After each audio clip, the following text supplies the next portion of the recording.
Shalom à tous, j'espère que vous allez bien.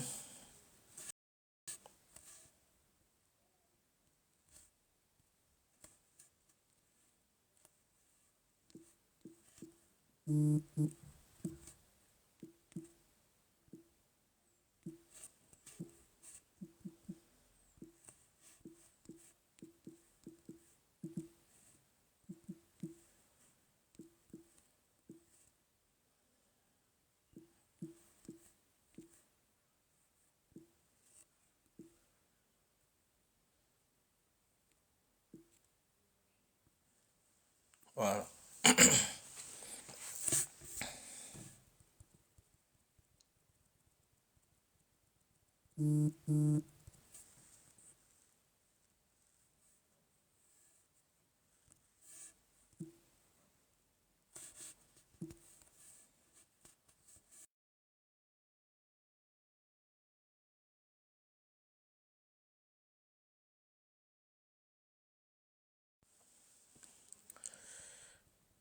Shalom à tous, si tu es là, tapote, c'est important, ça nous aider à édifier plus du monde. Tapotant, c'est toujours important de tapoter. Que Dieu vous bénisse, toutes ces personnes qui nous rejoignent maintenant. Que Dieu vous bénisse.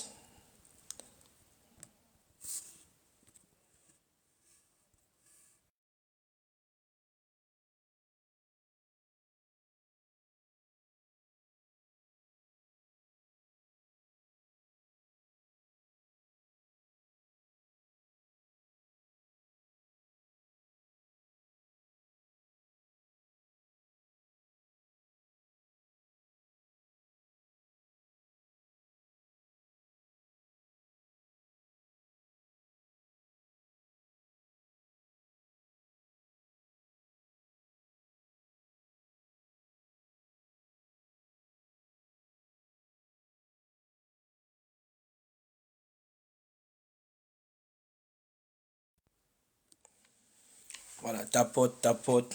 Salut Anna, j'espère que tu vas bien. Tapotant au live, c'est important.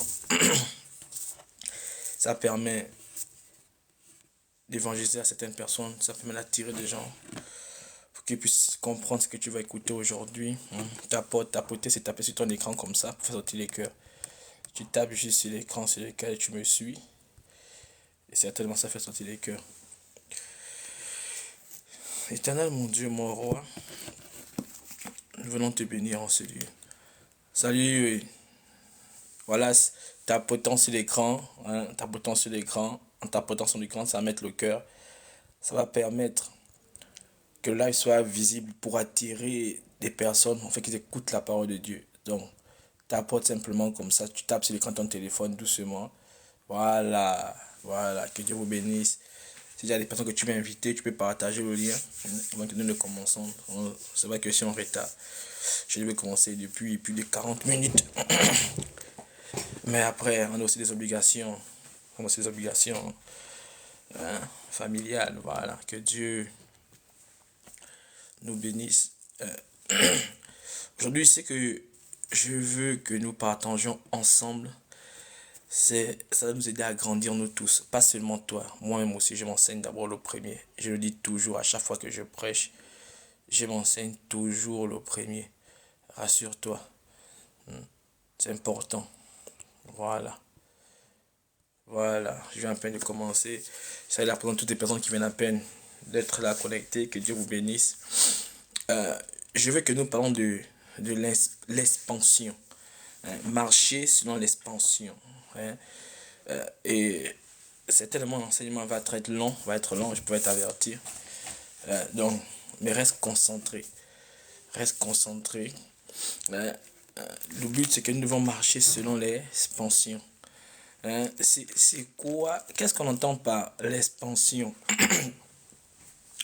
Quand on parle d'expansion, on renvoie aux expressions comme s'étendre, c'est s'agrandir, c'est de conquérir, c'est de gagner un territoire. Et que nous ne le voulions pas, Dieu nous a créé en sorte que notre vie puisse s'étendre. Nous devons marcher dans l'expansion. Ça veut dire avoir une vision dans ta vie. Hier, tu étais un enfant de 6 ans. Aujourd'hui, tu grandis. Tu as d'autres perspectives de la vie. Tu as d'autres visions de la vie. En fait, tu es en train de chercher quelque chose pour améliorer ton quotidien, pour améliorer ton environnement. La vision que tu avais quand tu avais 6 ans n'est pas la même quand tu vas avoir 20 ans, n'est pas la même quand tu vas avoir 30 ans. Et plus tu grandis, plus tu as besoin, hein, de t'étendre. Hein, voilà. Ah, c'est d'abord ça. Vous allez voir que même Jésus nous recommande de nous étendre. Disons dans Marc 16, verset 15 rapidement. Marc 16, je suis dans l'introduction encore. Marc 16, verset 15. Jésus dit quelque chose, il dit, puis il leur dit, allez, allez. Ce qui m'intéresse, c'est ça, c'est le verbe aller. Il dit, allez-y. Allez partout. Vous voyez que shalom à toutes les personnes qui sont appelées. Vous voyez que même Dieu nous envoie. Il dit allez-y. Donc Dieu nous envoie. Qu'est-ce qu'il veut dire par là? Allez-y conquérir des terres. Bonsoir Cassandra, Habibi, salut. C'est très important ce que je vais vous dire aujourd'hui. C'est très important. L'important c'est l'un des facteurs qui nous bloque. Quand on parle de la croissance, c'est pas seulement dans le domaine de l'église, non. La croissance, chaque chrétien, chaque humain sur la terre doit s'étendre, doit croître. L'expansion. Or, beaucoup de personnes grandissent en âge, mais ils ne vivent pas l'expansion de leur âme, de leur esprit, de leur corps. Or, Dieu dit aller. Donc, ça veut dire quoi? Quitter, c'est grandir, c'est quitter d'un coin à un autre. C'est grandir en territoire, c'est conquérir. Et donc, Jésus dit allez-y. Donc, il les envoie à la conquête. Il les envoie posséder des territoires. Il les envoie gagner des territoires. Voilà pourquoi lorsqu'on a une fille est appelée à quitter son territoire pour aller dans un autre territoire. Un homme appelé à quitter son territoire pour aller... En fait, la vie de l'homme est faite pour conquérir des territoires dans tous les domaines. Vous allez prendre dans Ésaïe 54. On va lire ça. Ésaïe 54. On est sur l'expansion, marcher selon l'expansion. Ésaïe 54, qu'est-ce que ça dit? Ésaïe 54, verset 2, il nous dit,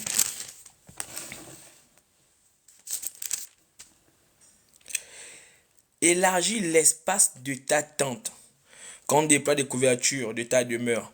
Ne retiens pas, allonge tes cordages et affermis tes pieux. Vous voyez que ici le Seigneur veut que nous soyons des conquérants. Dieu t'a créé pour être un conquérant. Dieu t'envoie pour être un conquérant. Voilà pourquoi dans la prière de Matthieu 6, il dit quoi? Notre Père, que ton règne, que ton règne vienne, que ta volonté soit faite. Tu ne peux pas imposer une volonté dans une famille, dans un lieu, dans une atmosphère, si tu n'as pas imposé ton règne. Or, parfois nous voyons des personnes qui ne vivent pas ce qu'ils veulent vivre, mais on les a imposé un règne. Donc, dans la bataille de conquête, Dieu nous a créés pour être des conquérants. Dieu t'a créé pour être un conquérant. Selon la science dit quoi? Que dans les spermatozoïdes, il y a plus de 1000 spermatozoïdes. Mais tu es le seul qui est sorti vainqueur. Donc nous sommes appelés à être la tête et non la queue. Vous voyez, voilà pourquoi j'ai pris ces deux versets pour commencer à rentrer dans le but du sujet. Tu es appelé à être un conquérant. Je salue la présence de l'homme de Dieu et Josué, que Dieu te bénisse. Nous sommes dans l'expansion, marcher selon l'expansion. Or, nous remarquons que beaucoup de chrétiens ne marchent pas selon l'expansion. Beaucoup de chrétiens au niveau familial ne marchent pas. L'expansion englobe toutes sortes de domaines. Dans ton domaine de famille, dans ton domaine de relations, dans ton domaine d'emploi, dans ton domaine émotionnel, dans ton domaine, tout ce que tu veux. C'est ça l'expansion. Et Dieu dit, allez-y. Donc Dieu nous envoie aller conquérir. Dieu c'est un Dieu de conquête. Dieu c'est un Dieu de bataille. Dieu c'est un Dieu de victoire. Lorsqu'on parle de victoire, ça fait référence à un combat. Il n'y a pas de victoire sans combattre. Alors tu dois comprendre, quand je m'enseigne, je t'enseigne aussi. Tu dois apprendre à marcher dans l'expansion. Alors, l'un des personnages, lorsqu'on regarde la terre, qui a marché dans l'expansion. Lorsqu'on veut parler de l'expansion, il est mieux de se focaliser sur la personne qui a marché vraiment dans l'expansion. Et Josué est la meilleure personne que nous allons étudier aujourd'hui pour comprendre c'est quoi l'expansion. Vous savez, généralement, je dis toujours aux gens que lorsqu'on dit que c'est ta saison, alors ce qu'on oublie de te dire, c'est que c'est la saison où tu vas vaincre, tu vas combattre. Quand on dit c'est ta saison, ça veut dire que les combats que tu vas mener dans ta vie, tu ne les as jamais connus. Une fois que tu acceptes la vie chrétienne, Tu es appelé à vivre des combats que tu n'as jamais rencontrés. Vous voyez, Moïse a fait un travail colossal. Moïse a fait un travail énorme. Et Moïse a pris Josué, le peuple d'Israël, de l'Égypte, jusqu'il devait se séparer avec Josué. Il était plus proche de la terre promise que lorsqu'il a pris Josué. Et lorsque Moïse dit à Josué, bon, vas-y, allez-y, conquérir maintenant la terre promise. Comme toi, certainement. Dieu t'a dit, vas-y, va rentrer dans ta destinée. Frère, quand Dieu dit, vas-y, c'est à ce moment-là que tu vas rencontrer des combats.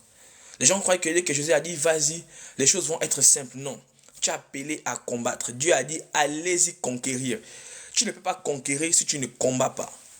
La vie est faite de gagnants. Voilà pourquoi Dieu a dit que le royaume des cieux appartient aux violents. Si tu n'es pas violent, on va t'imposer quelque chose. Alors à toi de te faire violence. Il faut retenir une chose. Quand on parle d'expansion, on parle de vision. Il n'y a pas d'expansion sans vision. Non. Voilà pourquoi j'ai dit, dans la logique, tout être humain a une vision. Et si tu as une vision, ça veut dire que tu dois tendre vers l'expansion. Parce que le but de ta vie, c'est d'imposer ta vision. C'est de vivre la vision que tu as. Et tu ne peux pas vivre cette vision si tu ne veux pas travailler dans l'expansion. Et tu ne peux pas travailler dans l'expansion si tu n'es pas un homme de combat. C'est impossible. Autant que nous avons tous des visions. Que tu le veuilles ou pas. Hein? Tu veux travailler, tu veux posséder, tu veux te marier, tu vas avoir des enfants, tu veux être un entrepreneur, tu veux être un homme milliardaire, tu veux être riche. Oui, c'est une vision. Il n'y a pas d'expansion sans vision. Non, non, non, non. Ça ne se passe pas comme ça. Hein? Nous allons prendre Josué 1. Je t'invite à lire ta Bible avec moi, s'il te plaît. Lorsqu'on veut travailler sur l'expansion, je te donne un conseil. Il faut travailler sur le personnage de Josué. C'est très important. Josué 1 à partir du verset 16 à 18. Il répondit à Josué en disant, nous ferons tout ce que tu nous as ordonné et nous irons partout où tu nous enverras. Nous t'obéirons entièrement comme nous avons obéi à Moïse. Veuille seulement, Éternel ton Dieu, être avec toi, comme il a été avec Moïse. Tout homme qui sera rebelle à ton ordre et qui n'obéira pas à tout ce que tu lui commanderas sera puni de mort. Fortifie-toi seulement et prends courage. Bonjour Papa Bernus, bonne arrivée, que Dieu te bénisse, tu m'as un peu manqué. J'espère qu'il n'y a pas eu un problème de connexion. J'espère que tout va bien. Que Dieu te bénisse. Ici, maintenant, nous commençons dans le but de mon sujet. Nous sommes dans l'expansion. Comment marcher dans l'expansion? C'est très important. Je vais prendre cette génération parce que cette génération, dans la Bible, toutes sortes de générations, c'est l'une des meilleures générations. Cette génération de Josué-là. Alors, l'une des clés pour rentrer dans l'expansion, l'une des clés pour vivre ta vision, pour vivre ce dont tu as toujours voulu, c'est dans ce verset. Nous allons essayer de décortiquer avec l'aide du Saint-Esprit. D'ailleurs, je suis simplement un instrument inutile. C'est très important. Il faut comprendre une chose. L'histoire de l'ancienne génération doit être importante pour la jeune génération. Vous savez, Emmanuel Kant dit, nous sommes des nains assis sur les épaules des géants. Or, le constat avec cette génération que nous sommes, moi je me mets à l'intérieur, c'est que nous voulons grandir sans prendre appui sur nos parents. Nous voulons grandir sans regarder en arrière. Vous savez, tellement que Dieu a dit qu'il faut s'inspirer de la nature, que même quand l'homme a créé la voiture, il a créé le rétroviseur. Il est toujours important, je crois que pendant que je parle, il y a des conducteurs. Il est important de savoir que dans une voiture, le rétroviseur joue un rôle assez important. Or, dans cette génération, nous voulons foncer sans regarder en arrière. Nous nous appuyons sur personne. Nous nous appuyons sur rien. Et nous comptons sur nos propres efforts. Or, la différence entre la génération de Josué et toutes sortes de générations qu'on rencontre partout dans la Bible et ailleurs, c'est que les enfants comptent sur leur expérience. Les enfants comptent sur leur connaissance, comptent sur leur savoir, comptent sur la technologie, comptent sur les amis. Et c'est l'une des erreurs qu'il faudrait éviter. Je dis bien, lorsqu'on veut réussir, là où nos parents n'ont pas réussi, il est important de toujours regarder en arrière. Il est important de regarder, d'écouter, de prendre l'histoire de sa famille, de comprendre l'histoire de son père et de sa mère, de comprendre certaines situations. Parce que Thomas Sankara dit une citation que je cite, il dit « Malheur à l'enfant qui ne fait pas mieux que son père ». Donc, que tu es né d'une famille pauvre ou pas, mais les choses, l'environnement elle-même est conçu pour que tu puisses faire mieux que tes parents. C'est très important. Tu dois comprendre une chose, que ce qui est arrivé à ton grand frère hier, à ta mère hier, à ton père hier, à la famille dans laquelle tu appartiens, que tu le veuilles pas, demain après-demain peut t'arriver un jour. Si tu ne cherches pas à savoir ce qui est arrivé à ton père, à ta mère, dans certaines situations de ta vie, il est fort probable que tu puisses faire les mêmes erreurs. Voilà pourquoi lorsqu'un vieux meurt, on dit quoi? Une bibliothèque est morte. On ne peut pas appeler une bibliothèque quelqu'un qui n'a pas vécu. On appelle bibliothèque quelqu'un qui a vécu. Toi, tu viens de naître. Toi, tu es en train de vivre maintenant les expériences. Mais un vieillard, la différence entre un jeune et un vieillard, c'est que le vieillard, c'est quelqu'un qui a vécu. Donc, tout ce que tu vis, lui, il a vécu. Mais toi, tu n'as pas encore vécu ce que lui, il a vécu. Donc, tu comprends que pour réussir, il est important de comprendre ce qu'il a vécu. Parce que ce que lui, il a appris en 60 ans, toi, il peut te faire apprendre ça en un jour. Je vais doucement pour qu'on comprenne bien. Il est important que tu comprennes ça. Que les erreurs de maman ne soient pas un sujet pour toi de te moquer, non. Tu ne dois pas te comparer aux erreurs de papa, non. Mais ces erreurs-là, tu dois comprendre pourquoi papa a fait ces erreurs. Et si papa fait ces erreurs, qu'est-ce que toi tu dois faire pour éviter? Mais malheureusement, nous constatons que nous sommes dans un monde, et ça ne date pas d'aujourd'hui, rassurez-vous, où ce qu'on reprochait à notre papa et à notre maman hier, nous-mêmes sommes en train de reproduire ça. Ça veut dire, ce que tu disais que papa faisait n'était pas bien. Ce que tu pointais du doigt à maman, que ce que maman faisait n'était pas bien. Aujourd'hui, tu es en train de reproduire les mêmes erreurs. C'est que c'est grave, mais que Dieu nous aide. Amen. Le but, c'est que Dieu nous aide. Tu dois comprendre que l'histoire des anciens ne doit pas être effacée. Non. L'histoire de la famille à laquelle on appartient. Tu as le droit, la Bible dit quoi? Mon peuple périt faute de connaissance. Tu as le droit de t'instruire de cette histoire. Tu as le droit de comprendre à quelle famille tu appartiens. Tu as le droit de comprendre quel est le fléau qui traverse ma famille. À quel combat opposer ma famille. Dans quelle famille je suis né. Quel est le problème qui mine cette famille. Quel est le problème quand on rencontre les femmes dans cette famille. Quel est le problème quand on rencontre les hommes dans cette famille. Il y a tellement de choses qui minent. Mais nous prenons ça et nous bafouons. Malgré que nous oublions ça, mais cela nous rattrape tôt ou tard. Ce que tu as ignoré hier va te rattraper demain. L'oiseau oublie le piège, mais le piège n'oublie jamais. Le piège n'oublie jamais l'oiseau. Donc, ce que tes parents ont vécu, c'est un piège. Et si tu ne cherches pas à savoir où se trouve le piège, comment le piège est constitué, tôt ou tard, tu vas finir par tomber dans le même piège que ton père et que ta mère. Tu dois comprendre que ce qui est arrivé à tes parents peut facilement t'arriver. La nouvelle génération, nous qui sommes aujourd'hui, nous devons apprendre des erreurs de notre père. Nous devons apprendre des erreurs de notre mère. Nous devons apprendre des erreurs de la société. Nous devons apprendre des erreurs même du continent. Nous devons tirer des leçons. C'est très important. Amen. J'espère que je suis en train de parler à une personne. L'expansion est possible si vous vous souvenez des erreurs de vos pères. Voilà pourquoi Dieu a dit à Josué que ce livre de la loi ne s'éloigne point de ta bouche. En un mot, il voulait dire à Josué, souviens-toi des erreurs de ton père et de ta mère. Souviens-toi des erreurs de ton grand-père et de ta grand-mère. Souviens-toi. Tu es dans une famille où maman n'est pas là en mariage. Où maman a fait plus de 10 ans avec un monsieur dans la même maison, dans le concubinage. Toi, tu nais de cette union. Mais est-ce que tu as tiré les leçons de cette union? Point d'interrogation. Vous voyez, nous ne sommes pas têtus, nous sommes plus têtus que nos parents. Parce que quand on fait les mêmes erreurs qu'un père, une mère, tu as grandi dans une famille où papa ne t'a pas donné l'amour, où maman ne t'a pas donné l'amour, ça veut dire que tu comprends ce que c'est le manque d'amour. Mais toi-même, tu fais la même chose à tes enfants. Toi-même, tu reproduis les mêmes actes que autrefois. Tu as tenu regard à ton père, à ta mère, envers tes enfants. Tu t'es plaint d'avoir un père qui était là, mais qui n'était pas constamment là, qui était préoccupé par son travail, qui était préoccupé par tout ce qu'il vit. Ça créait en toi quoi? De l'isolement. Et tu as tenir rancœur à ton parent par rapport à ça. Mais en même temps, tu as les enfants, tu es en train de faire les mêmes erreurs que tu as reproduites, que les mêmes erreurs que tu as reprochées à ton père. Donc le but n'est pas de se ressasser des erreurs de notre père, le but est de faire mieux que ce qu'on a vécu autrefois.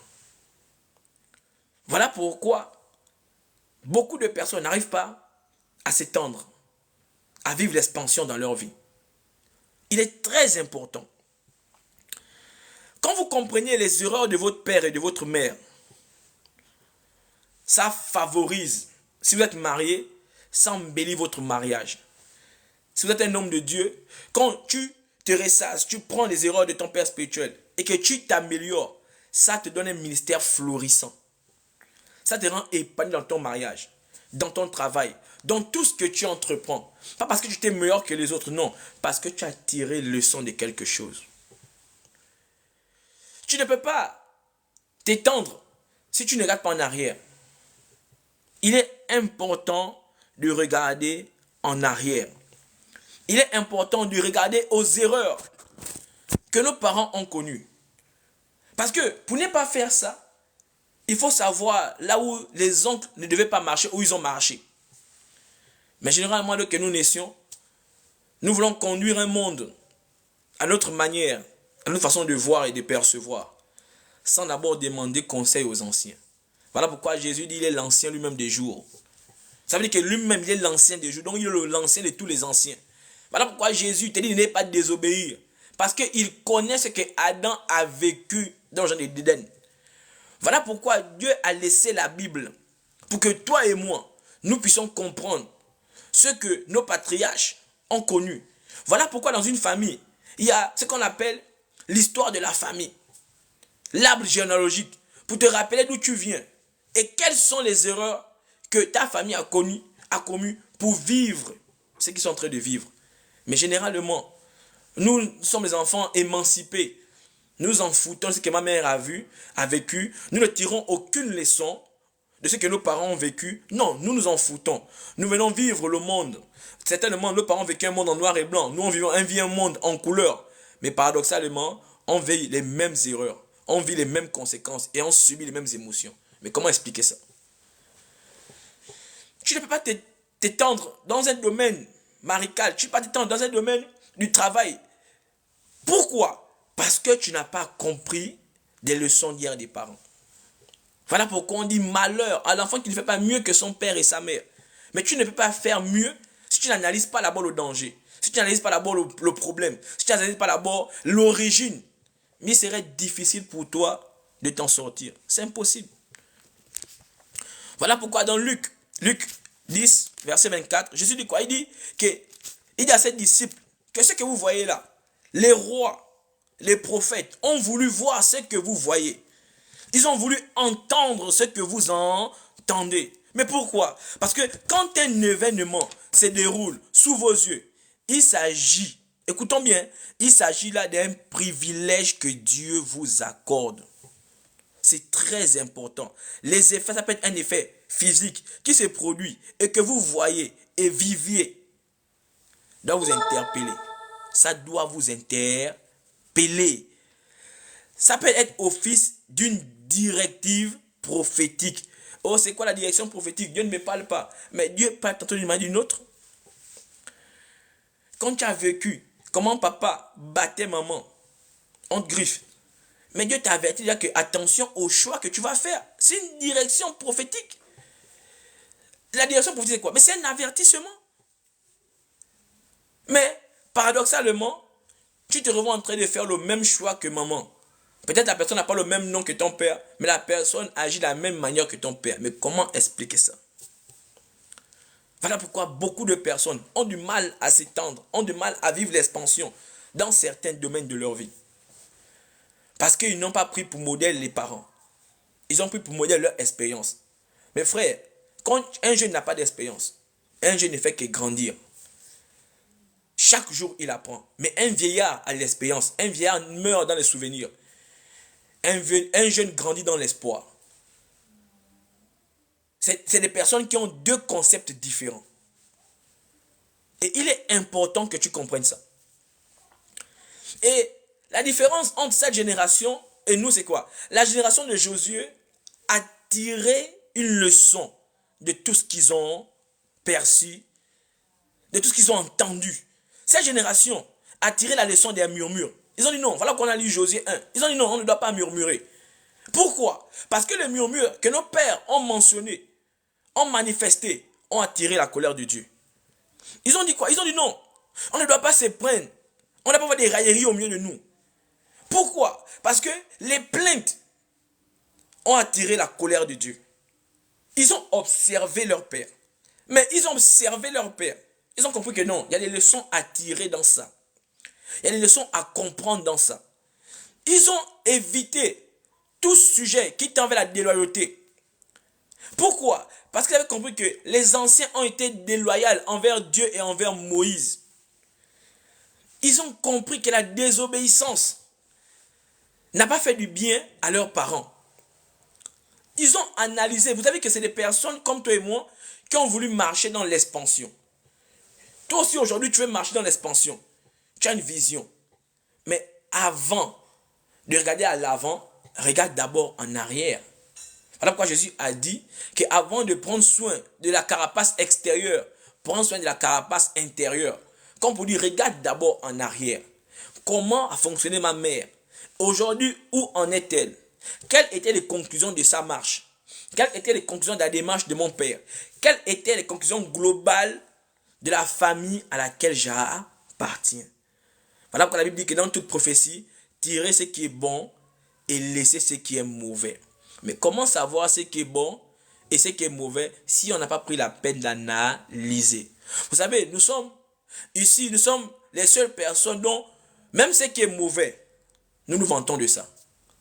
Nous sommes l'arbre qui cache la forêt, vous voyez? Ça veut dire qu'on reconnaît que la famille dans laquelle nous sommes a des défauts, n'est pas parfaite. Les choses sont palpables, les actes sont visibles. Mais tellement que nous sommes orgueilleux, nous sommes attachés à notre estime, nous valorisons même ce qu'il ne faut pas valoriser.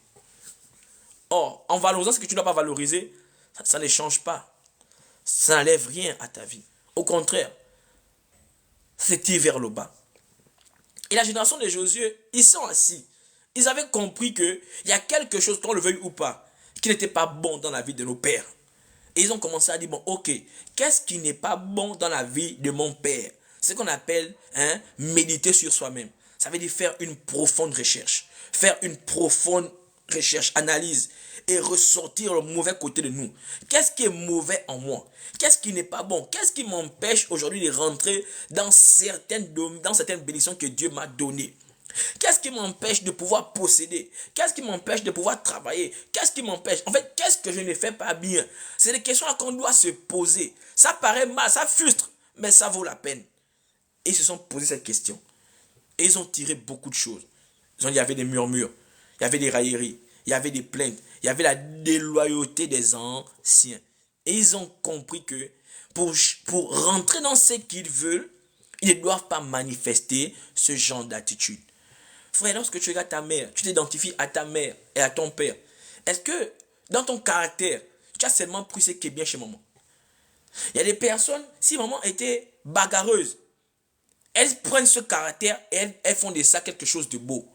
Il faut les entendre parler. Moi, chez moi, je ne blague pas. Hein. Tu t'amuses avec moi, je te tape. Moi, mais taper les hommes. Hein. Vous voyez qu'on a pris des défauts et on en a fait des qualités. Frère, quel que soit ce que tu peux prendre qui n'est pas qualité, même si tu transformes ça en qualité, serait te mentir toi-même. Beaucoup de personnes ont pris de l'arrogance. Ils disent non, c'est comme mon père. Mon père, c'est un homme arrogant. Hein? Moi, je ne m'amuse pas, c'est chez nous. Et ils font de ça une fierté. Mais j'ai envie de te poser une question. Ça a mené papa où? Point d'interrogation. Ça a mené maman où? Dans notre famille, nous, on ne joue pas avec le vin. Hein? Nous, on connaît le quartier pour le vin. Bon, oui, ça vous a donné quoi? Vous voyez combien ces petites choses que nous négligeons, mais qui devient une veste en nous, qui devient une culture en nous. Nous prenons ça et nous marchons avec. Nous sommes fiers de ça. Nous sommes arrivés dans une dimension où nous appelons ce qui est mal, mal. Ce qui est mal, bien. Et ce qui est bien, mal. Nous valorisons des caractères qui ne glorifient pas Dieu. Or, l'apôtre Paul a dit quoi? Ce n'est pas de l'or et de l'argent. On voit que même Dieu est mort pour nous racheter de la vaine manière de vivre. Donc Dieu a reconnu que dans notre vie, dans la famille à laquelle nous appartenons, il y a cette manière vaine, cette manière sale, ce caractère sale qui n'honore pas Dieu. Mais nous nous justifions dessus pour vouloir grandir avec. Et certains même sont rentrés dans leur destinée avec ce genre de caractère. Certains font de ça une fierté, une personnalité. C'est une manière pour eux de se défendre. C'est une manière pour eux de sortir leurs griffes en valorisant ce caractère sale. Mais la génération de Josué avait refusé. Ils avaient refusé de vivre ce genre de caractère. Parce que tu le veuilles ou pas, il y a toujours un salaire à tout caractère. Que tu le veuilles ou pas. Mais tu ne t'es pas approché auprès de maman. Dis maman, le caractère que tu as manifesté vis-à-vis de papa. Papa, le caractère que tu as manifesté vis-à-vis de maman. Quelles ont été les conséquences que cela a entraîné? La preuve est que toi-même tu as une conséquence du caractère que papa et maman ont manifesté vis-à-vis de tes yeux. Israël était la conséquence du caractère de leur père. Et ils ont vu les conséquences que leurs pères ont subies. Ils ont dit non, il faudrait que nous on arrête ça. Nous on n'a pas envie de vivre la même vie que mon père et ma mère. Beaucoup disent ça à la bouche, mais les actes ne vont pas ce que vous dites. Beaucoup disent non, je n'ai pas envie de vivre ce que ma mère a vécu. Mais pourtant les choix que tu fais vont t'amener à vivre ce que ta mère a vécu. Parce que tu n'as pas pris à lever le mauvais côté. Tu n'as pas pris à lever le mauvais côté. Tu as gardé, tu veux rentrer dans ça, dans l'expansion, frère. Ça va commencer à te freiner. Ça va commencer à te freiner. Vous pouvez connaître l'expansion si vous vous souvenez des erreurs de vos parents. Si on te dit une personne se souvient des erreurs de ses parents est quelque chose de bénéfique pour toi, dans une seule mesure, dans la mesure où ça te pousse à aller de l'avant. Je n'ai pas dit que si on était rancunier, toi tu dois être rancunier, non. Tu dois pouvoir identifier ce qui a été l'occasion pour retarder maman dans ce que Dieu a voulu d'elle. Et tu dois dépasser ça. Voilà pourquoi Dieu a dit que vous ferez plus que moi. Un disciple accompli est comme son maître. Tu dois prendre ce qui est bon. Mais en Jésus, il n'y avait pas le mal. Il n'y avait que le bon en Jésus. Lorsque vous vous épanouissez, lorsque vous poussez ça, vous vous épanouissez dans votre appel, dans votre travail, dans votre mariage et dans tout ce que vous voulez entreprendre. Lorsque tu prends ce qui est bon et tu extrais de toi, frère, il est impossible que tu ne puisses pas vivre l'épanouissement. Il est impossible que tu ne puisses pas vivre l'expansion. Il est impossible. C'est très important. Ce que les parents connus doivent être des exemples pour vous propulser. Vous savez, on a seulement donné à l'histoire un seul contexte. Quel contexte? Que l'histoire consiste à nous rappeler le récit d'autrefois. Non. L'histoire n'a pas seulement que ça. La famille dans laquelle tu es là, l'histoire qu'ils ont là, c'est pas seulement dans le mauvais sens, non. Mais tu dois prendre ça pourquoi? Parce que l'histoire aussi te forme et l'histoire forme un ensemble de leçons que tu dois en tirer. Tu dois prendre le côté positif de l'histoire dans la famille à laquelle tu appartiens. Si tu es dans une famille où les hommes n'évoluent pas, tu dois prendre le meilleur. Comment évoluer dans cette famille? Comment? Le bon côté dans ça, c'est quoi? C'est que si tu réussis, tu peux détourner le regard et dire aux autres que tout est possible. Mais si tu viens échouer dans une famille qui est échouée, c'est que tu n'as pas tiré quelque chose. Tu as seulement dit l'histoire, dit que dans une famille, personne ne réussit. Non, l'histoire, c'est pas ce côté-là. L'histoire ne vient pas seulement pour te montrer le côté mauvais du récit. Mais l'histoire vient te pousser à tirer des leçons et à faire mieux que les autres. Nous sommes toujours dans l'expansion. C'est très important. Est-ce que vous comprenez? C'est très important. Votre réussite future dépend de votre manière de gérer les informations que vous avez le privilège de recevoir. Il est important. Tu ne peux pas avoir l'information si tu n'es pas à la quête de l'information. Voilà pourquoi je te dis, toi qui m'écoutes aujourd'hui, je ne sais pas dans quelle famille tu es, mais il est important de regarder autour de toi. Relève tout ce que cette famille-là traverse, des négatifs. Et tu dois comprendre où est ton combat. Si tu ne comprends pas ça, frère, tu ne pourrais pas vivre dans l'expansion. Parce que tu le veuilles ou pas, demain après-demain, tu vas rechuter. Demain après-demain, Peut-être pas la même manière que maman, mais tu vas retomber dans les mêmes pièges que maman. Et le problème maintenant, ça c'est quoi? On ne peut pas parler d'expansion sans parler des batailles. C'est impossible. Ceux qui sont depuis le début, j'ai énuméré ça. Tu ne pourrais pas parler d'expansion sans parler des batailles. Prenons Josué 10. Quand je te parle d'expansion, je te parle d'être un guerrier. Et Dieu dit quoi? Le royaume des cieux appartient aux guerriers. Tu ne peux pas posséder si tu n'es pas un guerrier, frère. Tu ne peux pas sortir des pièges, des pièges de la famille si tu n'es pas un guerrier. C'est impossible. Josué 10, 40 nous dit quoi?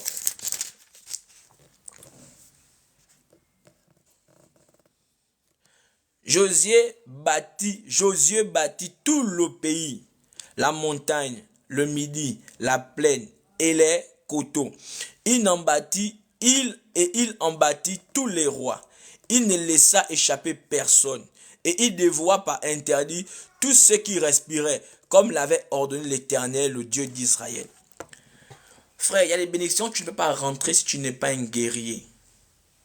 Que tu le veuilles ou pas, tu es obligé d'être un guerrier. Il n'y a pas d'expansion sans bataille. Le problème, voilà pourquoi dans Jacques, la Bible dit quoi? Résister au diable. Lorsqu'on parle de résister, c'est qu'on parle de lutte. Lorsqu'on parle de lutte, c'est qu'on parle de changement de coup. Tu ne peux pas sortir du piège qu'on a donné à ta famille si tu n'es pas un guerrier. Voilà pourquoi la Bible dit quoi? Un peu de sommeil et la pauvreté t'atteindra. Ça veut dire quoi? Tu dois être en éveil. Il dit quoi? Veille et prie. La prière, c'est la lutte. La prière, c'est la détermination. Tu ne peux pas sortir de certaines situations dans ta vie si tu n'es pas déterminé. Tu dois être un guerrier. Sur la terre, là, nous sommes en pèlerinage. La terre est un lieu de combat. C'est pour les guerriers. Et si tu n'es pas un guerrier, il serait dur de vivre ton expansion. Il serait dur. Tu vas être plaintif, comme les parents, comme les patriarches. Ils passent leur temps à se plaindre. Tu vas être paresseux. Tu vas être un gros dormeur. C'est très important. Écoutons ça. Une fois que vous êtes dans la saison de l'expansion, vous allez vous attendre à un succès du combat. Je répète, à chaque fois que tu es proche de ta saison d'expansion, ça veut dire que tu es appelé à vivre un nombre de combats. Or, lorsqu'on dit à certains chrétiens que la saison est bonne pour toi, elle croit qu'elle n'a plus trop de combat. C'est même là où tu dois être plus éveillé que jamais. Quand tu es à la porte de la terre promise, rassure-toi, tu vas mener des combats que tu n'avais jamais connus dans ta vie. Vous voyez pourquoi quand on dit des chrétiens, tu es dans ta saison, elles font quoi? Elles dorment. Non. Voilà pourquoi Dieu a dit quoi? Soyez persévérants. Si tu n'as pas encore reçu, tu dois... Mais c'est quoi la persévérance? Mais la persévérance, c'est la lutte. Voilà pourquoi beaucoup abandonnent à la porte de la bénédiction. Pourquoi le peuple d'Israël, les patriarches ont raté la terre promise? Mais parce qu'à la porte même, ils n'ont pas rendu gloire à Dieu. Ils ont dit non, les hommes là sont géants. La muraille, on ne peut pas rentrer dans ça. Et beaucoup de chrétiens, à la veille de leur bénédiction, ils voient plus la difficulté que ce que Dieu a déclaré dans leur vie. Je te le dis bien, à chaque fois que tu vas être proche de ta terre promise, avant de rentrer, tu vas vivre des batailles. Il n'y a pas de bénédiction sans bataille. Il n'y a pas de bénédiction sans honte. Il n'y a pas de bénédiction sans humiliation. Il n'y a pas de bénédiction sans insulte.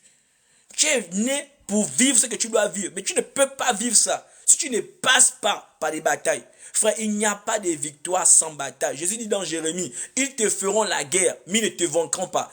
À la porte de ta bénédiction, c'est à ce moment-là que les guerres vont déclencher. Frère, Moïse a fait des guerres. Mais Josué maintenant, Moïse bénit Josué. Josué pour rentrer dans la terre promise, il a combattu comme il n'avait jamais combattu. Frère, Josué pouvait dire à Moïse que non, ça va, je suis tranquille. Frère, sur la terre, en tant que chrétien, tu ne peux pas rentrer dans ta destinée. Voilà pourquoi Jésus a dit qu'on ne peut pas rentrer dans un village sans attacher l'homme fort. Mais comment tu vas attacher l'homme fort? Si ce n'est pas la bagarre. C'est une lutte. Voilà pourquoi nous sommes des chrétiens malheureux. Parce que nous voulons avoir des choses sans lutter. C'est impossible. Il faut les entendre parler. Je suis fatigué de lutter. Cette vie me fatigue. Mais tu penses qui fatigue ça? C'est pas Dieu qui est derrière ça. Ce qui ne veut pas que tu puisses être béni, c'est pas Dieu, frère. Ce qui ne veut pas que tu puisses avoir des mariés, ce n'est pas Dieu. Qui ne veut pas que tu puisses travailler, ce n'est pas Dieu. C'est quelqu'un qui s'est légué, qui s'est lié contre toi pour lui va finir à ta vie. Voilà pourquoi Jésus a dit aux Israéliens que ces pharaons que vous voyez là, ces Égyptiens que vous voyez là, vous ne les verrez plus. Parce que pour être délivré, il fallait que les Égyptiens puissent être inondés. Le même Jésus, il dit à la femme adultère que où sont ceux qui te condamnaient? Pour dire qu'ils ne seront plus là. Mais pour qu'ils ne te condamnent plus, va, mais ne pêche point. La même manière, Jésus a dit à cette femme. Il dit, où sont? Comme il a dit Israël, tu ne les verrais plus. Ça veut dire quoi? Tu ne les verrais plus à une condition que tu ne pêches plus. Frère, je répète, tu es plus proche, quand tu es plus proche de ta bénédiction, c'est là où tu vas vivre les combats que tu n'as jamais vécus. Et beaucoup de chrétiens se découragent. Mais pourquoi Jésus a dit quoi? Que la fin de toutes choses vaut mieux que son commencement. Je ne suis pas des guerriers, il dit le royaume des cieux appartient aux violents. Et donc, après, il dit quoi? Il dit dehors les lâches. Mais c'est qui un lâche? Mais un lâche, c'est quelqu'un qui abandonne. Et beaucoup de chrétiens ne sont pas rentrés ne rentrent pas dans leur terre promise. Ils vont mourir sans même voir l'accomplissement que Dieu avait programmé dans leur vie. Pourquoi? Par lâcheté, par abandon, par fuite. Beaucoup de chrétiens sont lâches face au péché.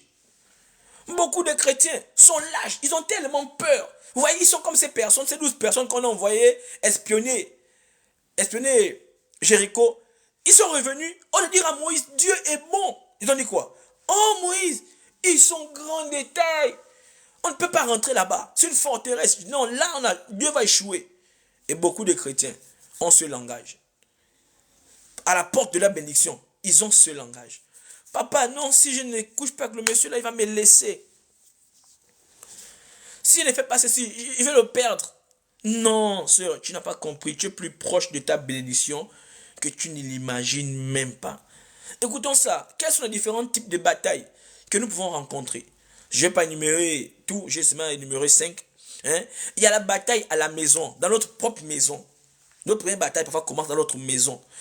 Tu as ça dans Matthieu 10, je donne les références, c'est que dans Matthieu 10, 34 à 36, il dit quoi? Il dit l'homme aurait pour ennemi les gens de sa propre maison, où le frère ne serait pas allié avec le père, etc. Pourquoi? Parfois, lorsque tu vois des personnes, tu étais musulman, je prends un exemple, je n'ai rien contre eux, et le frère devient chrétien. Et là, toute la famille te tourne le dos. Tu es dans une famille qui était traditionnaliste, et puis tu deviens chrétien. Ton appel va dire, mais dans notre famille, il n'y a jamais eu ça. Rappelez-vous, Élisabeth, lorsqu'elle accouche, elle dit, j'appelle Jean-Baptiste, on dit quoi? Hé, Élisabeth, mais toi tu es folle. Dans notre famille, il n'y a pas de Jean-Baptiste, il y a les Zacharie. La tradition a toujours été un problème. Il n'y a que les Jean-Baptiste, il n'y a pas les Jean-Baptiste, il n'y a que les Zacharie. Élisabeth dit, moi j'ai dit, il va s'appeler Jean. C'est comme beaucoup de chrétiens. Lorsqu'ils viennent au christianisme, la famille était certainement catholique, ou bien, etc., etc. Je n'ai rien contre eux, je prends des exemples. Pourquoi tu as fait ça? Et ils vont toujours dire que dans notre famille, tout le monde était comme ça. Pourquoi toi tu veux changer? Donc, parfois, c'est une décision qui commence à être une bagarre au sein d'une famille. Faut bien comprendre, j'ai dans des différentes batailles. Tu as un copain, tu dis non, moi j'ai accepté le Seigneur Jésus. Il disait qu'il t'aimait en griffe. Maintenant tu dis que tu veux vivre la sanctification, ce qui n'est pas mauvais pour qu'il t'épouse. Oh, problème de couple. Bon, vous n'êtes même pas en couple. Problème de concubinage. Oh, moi je ne peux plus supporter ça. Vaut mieux que toi tu prends tes affaires, tu pas parce que on ne voit pas, il n'y a pas un homme qui peut vivre sans coucher sa femme. Et voilà, vous voyez que les problèmes commencent de gauche à droite. C'est très important de comprendre ça. Vous pouvez aussi rencontrer la bataille au niveau, là c'est le deuxième domaine, le deuxième point, au niveau dans votre chambre. Normalement au niveau du lit conjugal. Vous voyez, il y a toujours des personnes qui se servent du lit conjugal pour t'affecter. Et ceux-là, ils ont des mots qui sont comme des venins. Ils te tuent à petit feu. Vous voyez, la femme n'est pas épanouie, le mari n'est pas épanoui parce qu'elle prend le sexe et puis elle cache, elle ne donne pas quand elle veut, elle se sert de ça pour gérer ses conflits. Et parfois, ils se servent de ça pour manipuler les autres, un peu comme Dalila et Samson. Voilà, les différents types de batailles qu'on peut rencontrer. Il y a encore une petite bataille au niveau de la bataille. Des batailles financières. Vous voyez, plus tu tends vers l'expansion, que tu ne le veux pas. Vous voyez, aujourd'hui, je suis une grande personne, je suis marié. Plus tu grandis, plus tu as des enfants, plus tu as une femme, plus les besoins s'intensifient. Et plus le besoin financier s'augmente, s'accentue. Tu vois, c'est ces choses qu'on rencontre. On a aussi la bataille liée à la terre. Ça, c'est très important. Vous savez, il faut retenir une chose. Sans la terre, vous ne pouvez pas construire. Ni des maisons, ni d'églises, ni des foyers. La terre peut être vue sur le monde physique comme sur le plan spirituel. Tu ne peux rien bâtir sans la terre.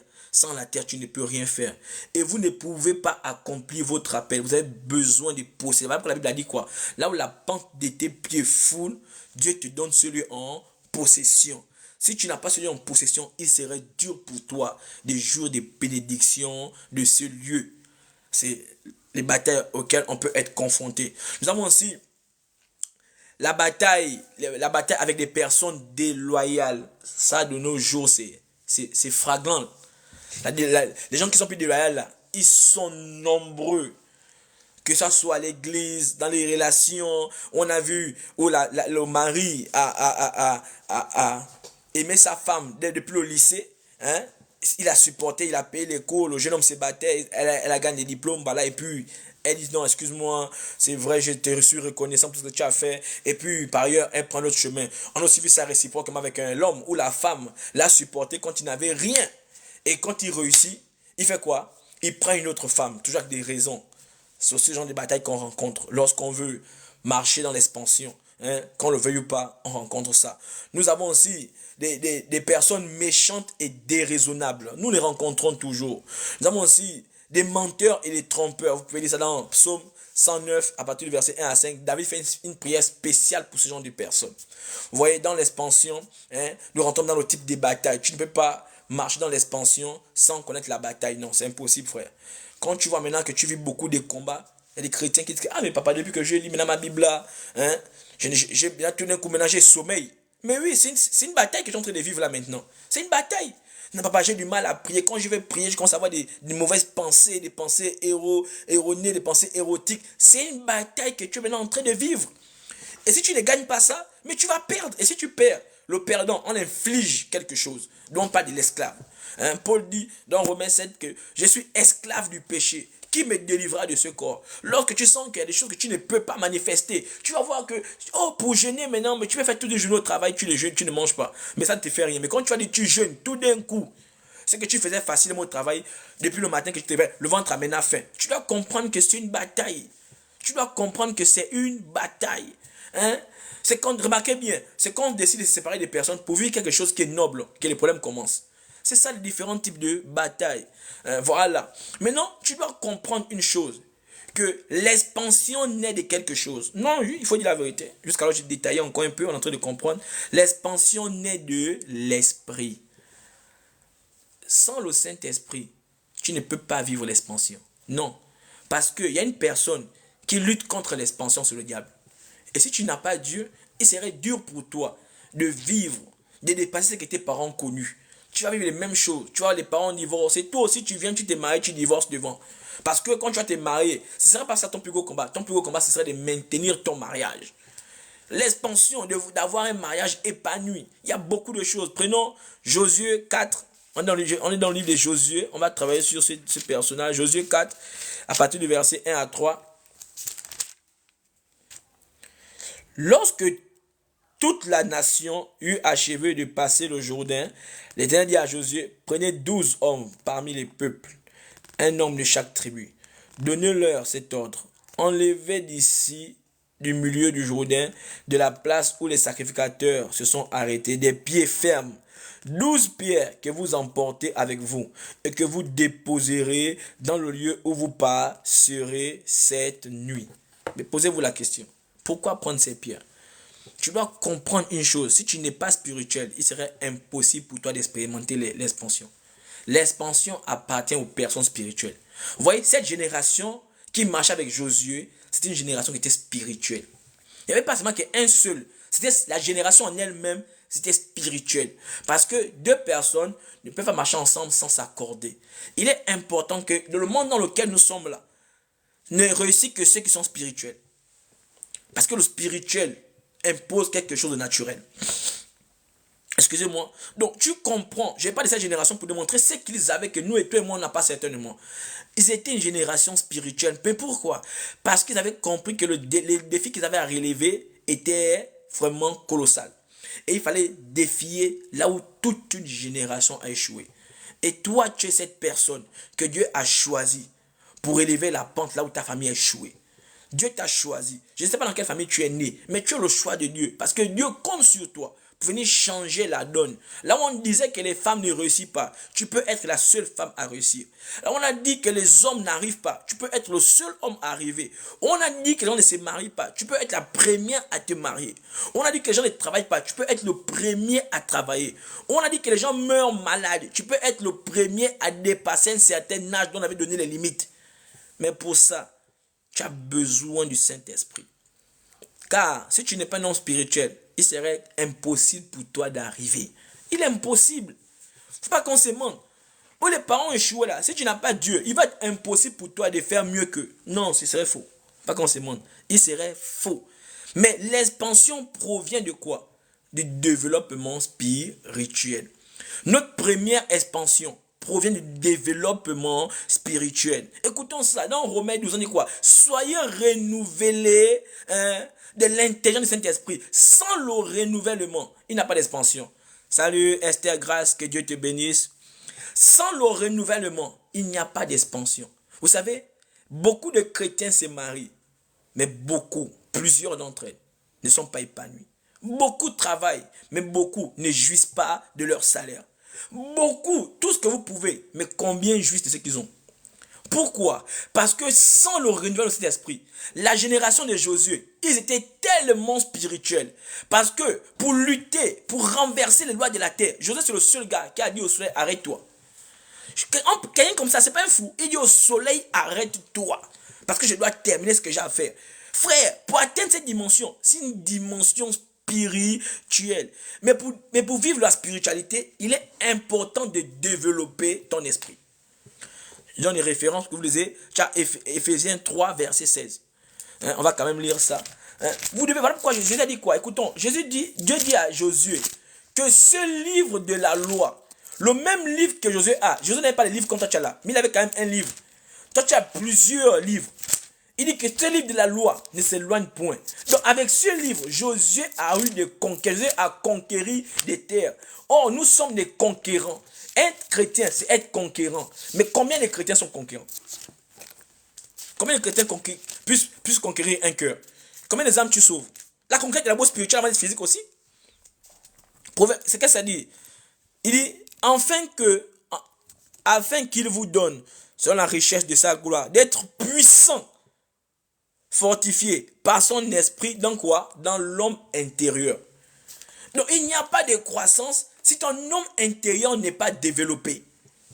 Il n'y a pas de croissance si ton homme intérieur n'est pas nourri. Il n'y a pas de croissance. Prenons 2 Pierre. Nous sommes dans la croissance toujours. L'expansion. Tu ne peux pas vivre l'expansion, frère. Si, que Dieu nous aide. Prenons 2 Pierre. 1 Pierre 2. Allons-y rapidement. 1 Pierre 2. Dit quoi? Désirez comme des enfants nouveau-nés le lait spirituel et pur, afin que par lui, vous croissez pour le salut. Allons-y encore quoi? Dans Jude 1. Que le livre de la loi ne s'éloigne point de la bouche de Josué. Et Josué savait pourquoi.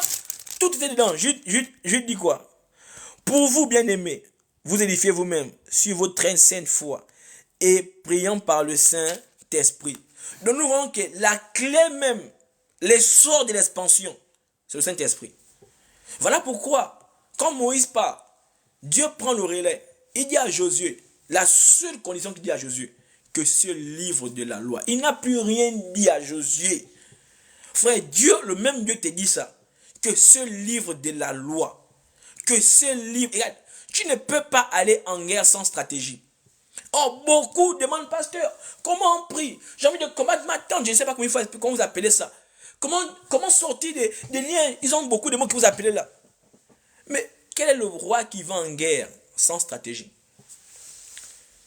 Aujourd'hui, on a beaucoup de chrétiens qui n'ont pas de stratégie.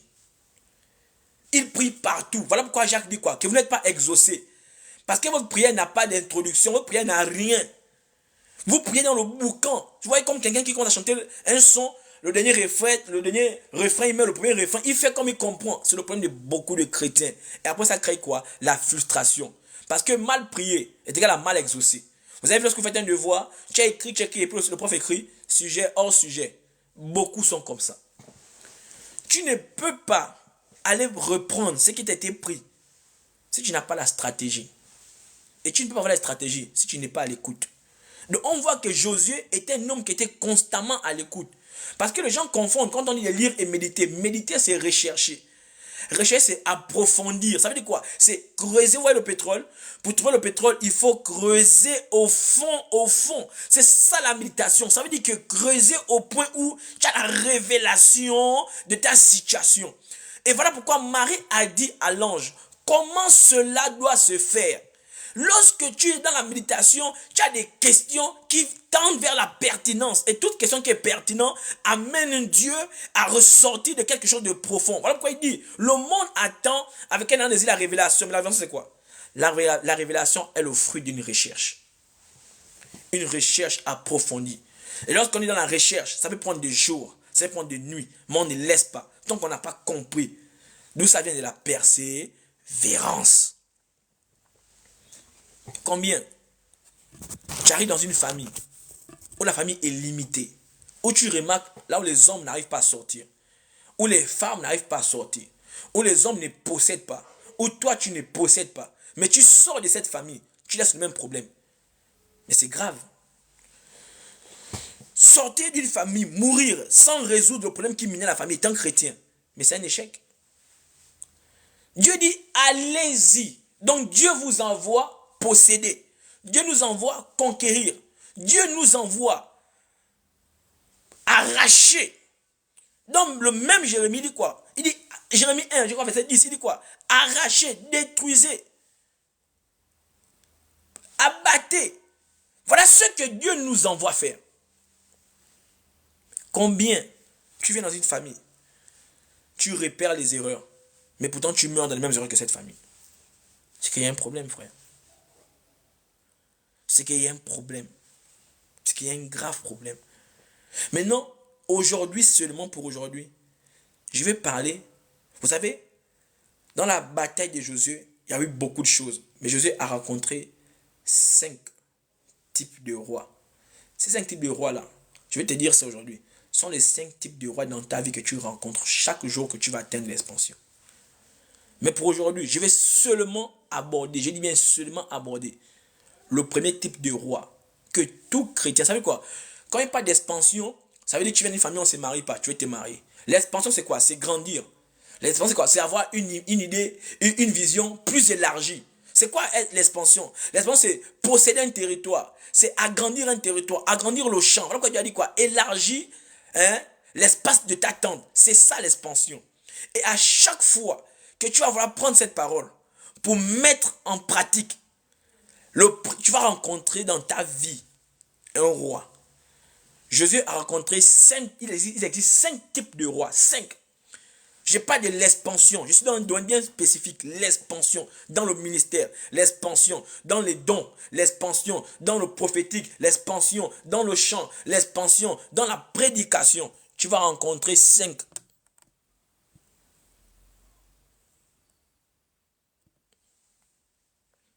Excusez-moi, je regarde vite un truc. Tu vas rencontrer 5 types dans ta vie. Il n'y a pas plus, il y a 5.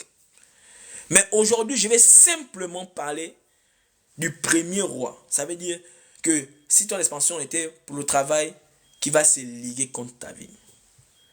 C'est le type de roi là qu'on rencontre. C'est l'un des rois qui sont posés à Josué. Et nous parlerons juste du premier roi. C'est un roi démoniaque qui se dresse contre notre expansion. Et son nom c'est le roi Adoni-Tsédek. Adoni-Tsédek, c'est le premier roi. Ça veut dire que dès que tu t'élèves pour commencer à vivre l'expansion dans ta vie, c'est le premier adversaire que tu rencontres. Vous savez, c'est pas catégorie. Dans Ephésiens 5, après vous parlez de ça, non? Ephésiens 6, différents types des attaques que nous recevons. Les autorités, voilà. C'est comme ça, c'est aligné comme ça. Les 5 là, ils sont là. Lui là, qu'est-ce que son nom veut dire? Son nom veut dire mon Seigneur est juste. C'est quand tu définis Adomi Tzedek, ça veut dire mon Seigneur est juste. Voilà pourquoi on dit qu'il y a plusieurs dieux, mais il y a un seul vrai Dieu. Mais quand tu écoutes ta définition là, tu ne vois pas dedans, il y a une ruse. Mon Seigneur est juste. Mais ce que tu dois comprendre, il ne s'agit pas de la justice de Dieu qui est basée sur l'équité. Non. Il s'agit d'une justice qui est contraire à l'équité. Il s'agit d'une justice démoniaque. Regardez la particularité de ce roi. Vraiment, suis-moi très bien. Il est le prince de la justice du soi. La justice du soi, là. Nous-mêmes, là. Du moi, le moi. Prenons Romains. On va comprendre ça vite. Romains 12, verset 19 à 21. Romains 12. Il vient contredire ce passage. Romains 12, verset. Il dit quoi? Ne vous vengez point vous-même, bien-aimés, mais laissez agir la colère, car il est écrit, à moi la vengeance, à moi la rétribution, dit le Seigneur. Mais si ton ennemi a faim, donne-lui à manger. S'il a soif, donne-lui à boire. Car en agissant ainsi, ce sont des charbons ardents que tu amasserais sur sa tête. Ne te laisse pas vaincre par le mal, mais surmonte le mal par le bien. Vous voyez que lui te pousse à te rendre justice, à te faire justice. C'est ce type de roi-là. C'est ce qui met dans ton cœur. Quand on voit des personnes qui sont toujours en train de rendre les autres. De nos jours-là, même quand Dieu est venu changer le sacerdoce, moi tu me fais mal, je te rends. D'ailleurs, eux, c'est cet esprit qui est derrière. Cet esprit-là, il te donne la soif de te faire justice toi-même. Moi, on ne me parle pas comme ça. Moi, tu me fais ça, de là, je te rends. Il travaille avec le caractère, les liens des familles. Tu vois, le père, l'enfant est comme la mère. La mère était colérique, l'enfant est colérique. La mère était impolie. On va voir, il y a beaucoup, mais je ne vais pas entrer dans tous ces détails, je le dis bien. Je vais seulement parler du premier roi. Et je crois que ce serait largement suffisant pour toi. Hein? Donc, lui là, il aime se faire justice soi-même. Il a encore un autre caractère. Il est le prince de la déception. Vous voyez, quand tu es toujours déçu là, tu as du mal à t'accepter. Tout ce que tu fais, tu n'acceptes pas. Tu aimes toujours rester. En fait, tu te plais bien lorsque. En fait, comme on dit, peut-il sortir quelque chose de bien de Nazareth. Voilà pourquoi Jésus est venu changer ça quelque chose. Nathanaël était affligé par cet esprit. Donc pour lui, il n'y avait rien qui pouvait sortir de bon de lui, de sa ville, de là où il venait. Quand on dit non, Jésus vient de Nazareth, non, là-bas, nous tous on ressort de là-bas. C'est comme dans ta famille. Ce type d'esprit-là te pousse à accepter les conditions de ta famille. Dans notre famille, vous savez, après ça arrive, hein, tout le monde n'est pas appelé aussi à travailler. Dans ma famille, on ne travaille pas, donc c'est pas grave. Je suis habitué à voir ça comme ça. Non, moi je crois pas au mariage, hein, les hommes sont tellement dessus. C'est pas ton sentiment, c'est lui qui met ça en toi. C'est ce roi-là. C'est ce roi. Pour t'empêcher d'aller de l'avant. Qu'est-ce qui le caractérise encore? Il est le prince des jugements iniques. C'est quoi jugement inique? Il est le prince de tout jugement. Tout ce qui est injuste là, c'est lui. Quand on voit des personnes, leur jugement, c'est toujours injuste. Ils ne sont pas là pour ce qui est vrai. Il dit c'est faux. C'est lui qui est derrière tout ça là. C'est lui là. Il est le prince de qui? Des orgueilleux. Hein? Je suis orgueilleux. Voilà celui qui t'anime. Voilà l'esprit qui anime. Dans Jacques 4, verset, on dit quoi? Dieu résiste aux orgueilleux. Derrière ton orgueil, il y a un démon bien placé qui s'appelle Adonis. C'est lui là qui te pousse à être orgueilleux. Mais tu vas pas croire. Tu vas dire, ah, c'est comme ça là. Moi, je compte que sur moi, on ne peut rien me faire. La justice démoniaque est la justice de soi et le jugement unique. Donc, toute forme de justice qui se fait sans le sang de Jésus est une justice démoniaque. Est une justice démoniaque. Moi, ne me fais pas ça. Moi, je rends toujours. Vous n'avez pas rencontré des gens comme ça. Ils sont partout, même dans les églises. Ils sont partout. Cette justice démoniaque-là est identique. Écoutez bien, elle est identique à ce que possédaient les pharisiens. Elle dit Jean 7, verset 24. Jésus dit quoi? On ne juge pas par l'apparence, on juge par la justice. Et il juge par le moi. Vous voyez, quand vous voyez quelqu'un qui a une longue robe, qui vient à l'église avec une grosse Bible, bien coiffée, toujours bien pensée. Oh non, c'est là, c'est vraiment des chrétiennes. Hein. Oui. Vraiment, c'est là. Hein. On juge par les apparences. C'est lui qui est derrière. Cette puissance-là, il a réussi à priver Israël du Messie. Regardez combien de fois il est dangereux. Il est très, très dangereux. C'est la toute première personne qui se dresse dans ta vie quand tu veux nager dans l'expansion. C'est la personne là que tu rencontres même devant ta vie là. Il y a déjà différentes caractéristiques. Hein. Tu peux être quelqu'un qui te fait juste toi-même, on t'a blessé, tu n'oublies pas. Les gens qui ne pardonnent pas là, c'est Adomi qui est derrière ça. Tu ne pardonnes jamais, tu veux rendre. Tu aimes te venger. Tu aimes te venger. Ce caractère-là est animé de cet esprit. Tu es trop orgueilleuse. Toi, on ne peut rien te faire. Cet esprit-là. Il a privé tout Israël. Les pharisiens étaient trop fiers d'eux. Hein? Eux, on ne les parlait pas. Ils connaissaient tout. Ils avaient le monopole de tout. Tout, ils connaissaient. La maîtrise de soi. Hein? Moi, attention. Voilà un premier caractère qui combat ton expansion. Quand tu es dans le monde, il y a même certains chrétiens qui sont dans le monde, même quand ils deviennent chrétiens, ils n'ont pas levé ça. Ils marchent avec ce genre d'esprit-là. Tu connais son but? Son but, c'est de t'empêcher d'accomplir les desseins de Dieu. C'est son but. Donc tu vois que tu as 5 rois. Tu ne peux pas vivre l'expansion si tu ne vaincres pas les 5 rois là. C'est impossible. Voilà pourquoi Jésus a dit que si tu ne délivres pas l'homme fort, tu ne peux pas sauver la personne. Tu ne peux pas.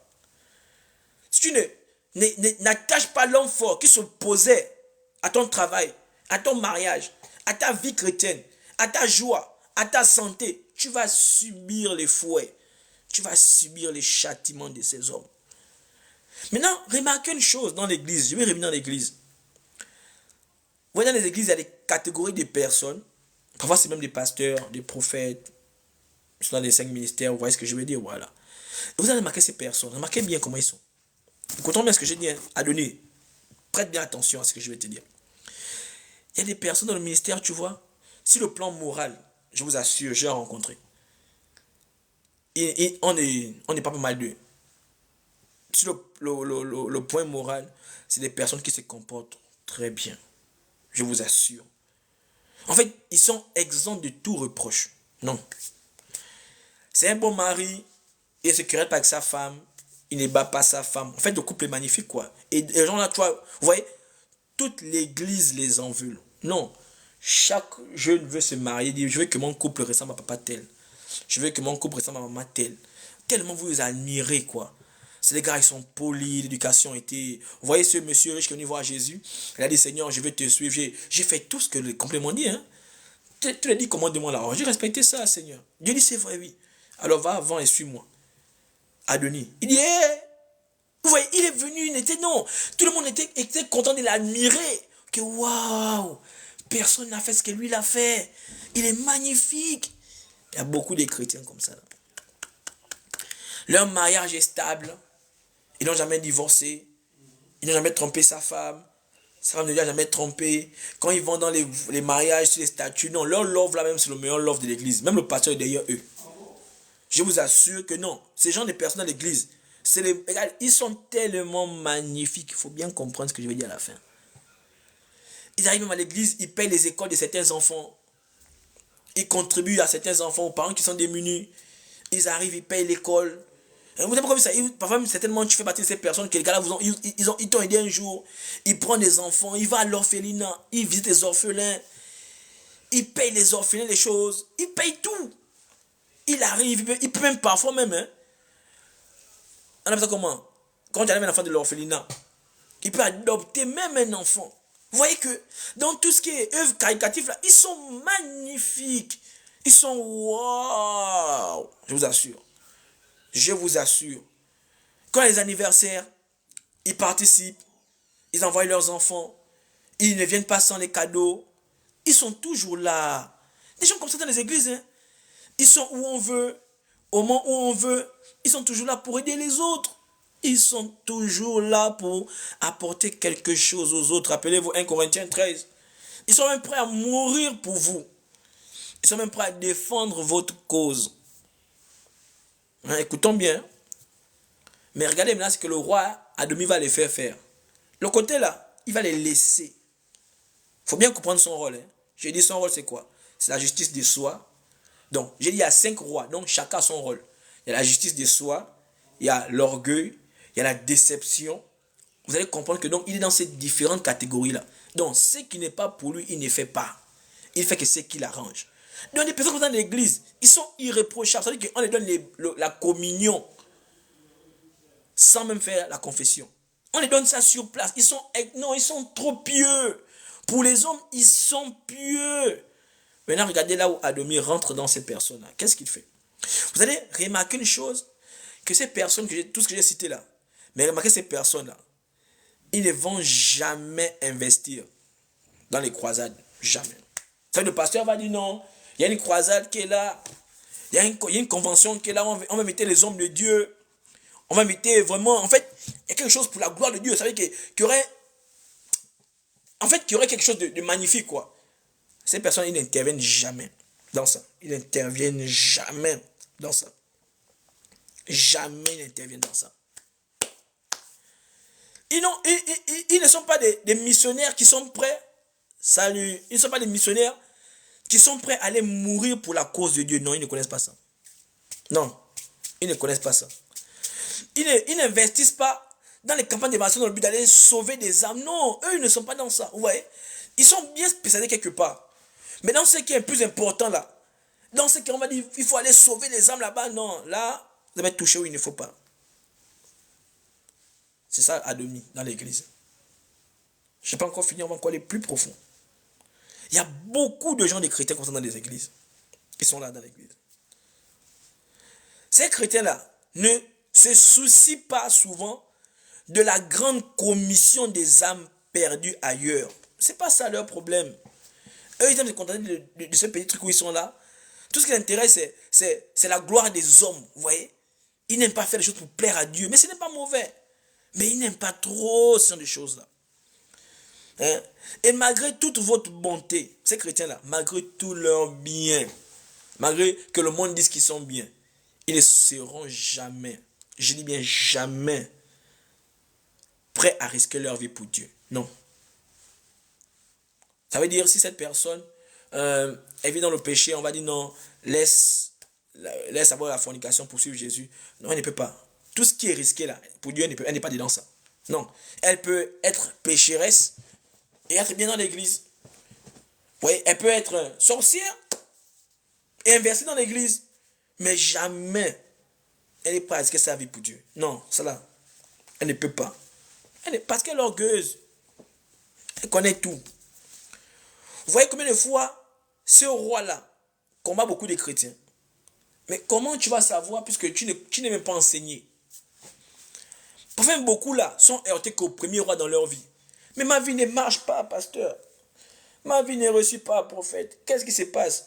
Quand tu prends l'initiative de sortir de quelque chose, quand tu prends l'initiative d'arrêter quelque chose pour aller dans quelque chose de meilleur, c'est à ce moment-là qui s'oppose à ta vie. Tu vois, mais les hommes qui sont bien avec toi, aussi longtemps que tu te mets nu devant eux, quand tu arrêtes de te mettre devant eux, ils créent les problèmes de gauche à droite. Ils créent des problèmes de gauche à droite. On a pris ça pour ceux qui sont là depuis le début, que lorsque tu décides d'être chrétien, voilà comment ils soulèvent la famille contre toi. Quand tu vas prendre des décisions qui vont te permettre de faire un pas de plus. Pourquoi? Parce que Dieu dit quoi? Avec Dieu, nous ferons des progrès. Donc avec Dieu, nous allons de gloire en gloire. Donc, quand tu veux faire juste un pas de plus sur le premier adversaire que tu rencontres, c'est ce type d'esprit. C'est ce type d'esprit que tu rencontres. Attention. Attention, ne le sous-estimez pas.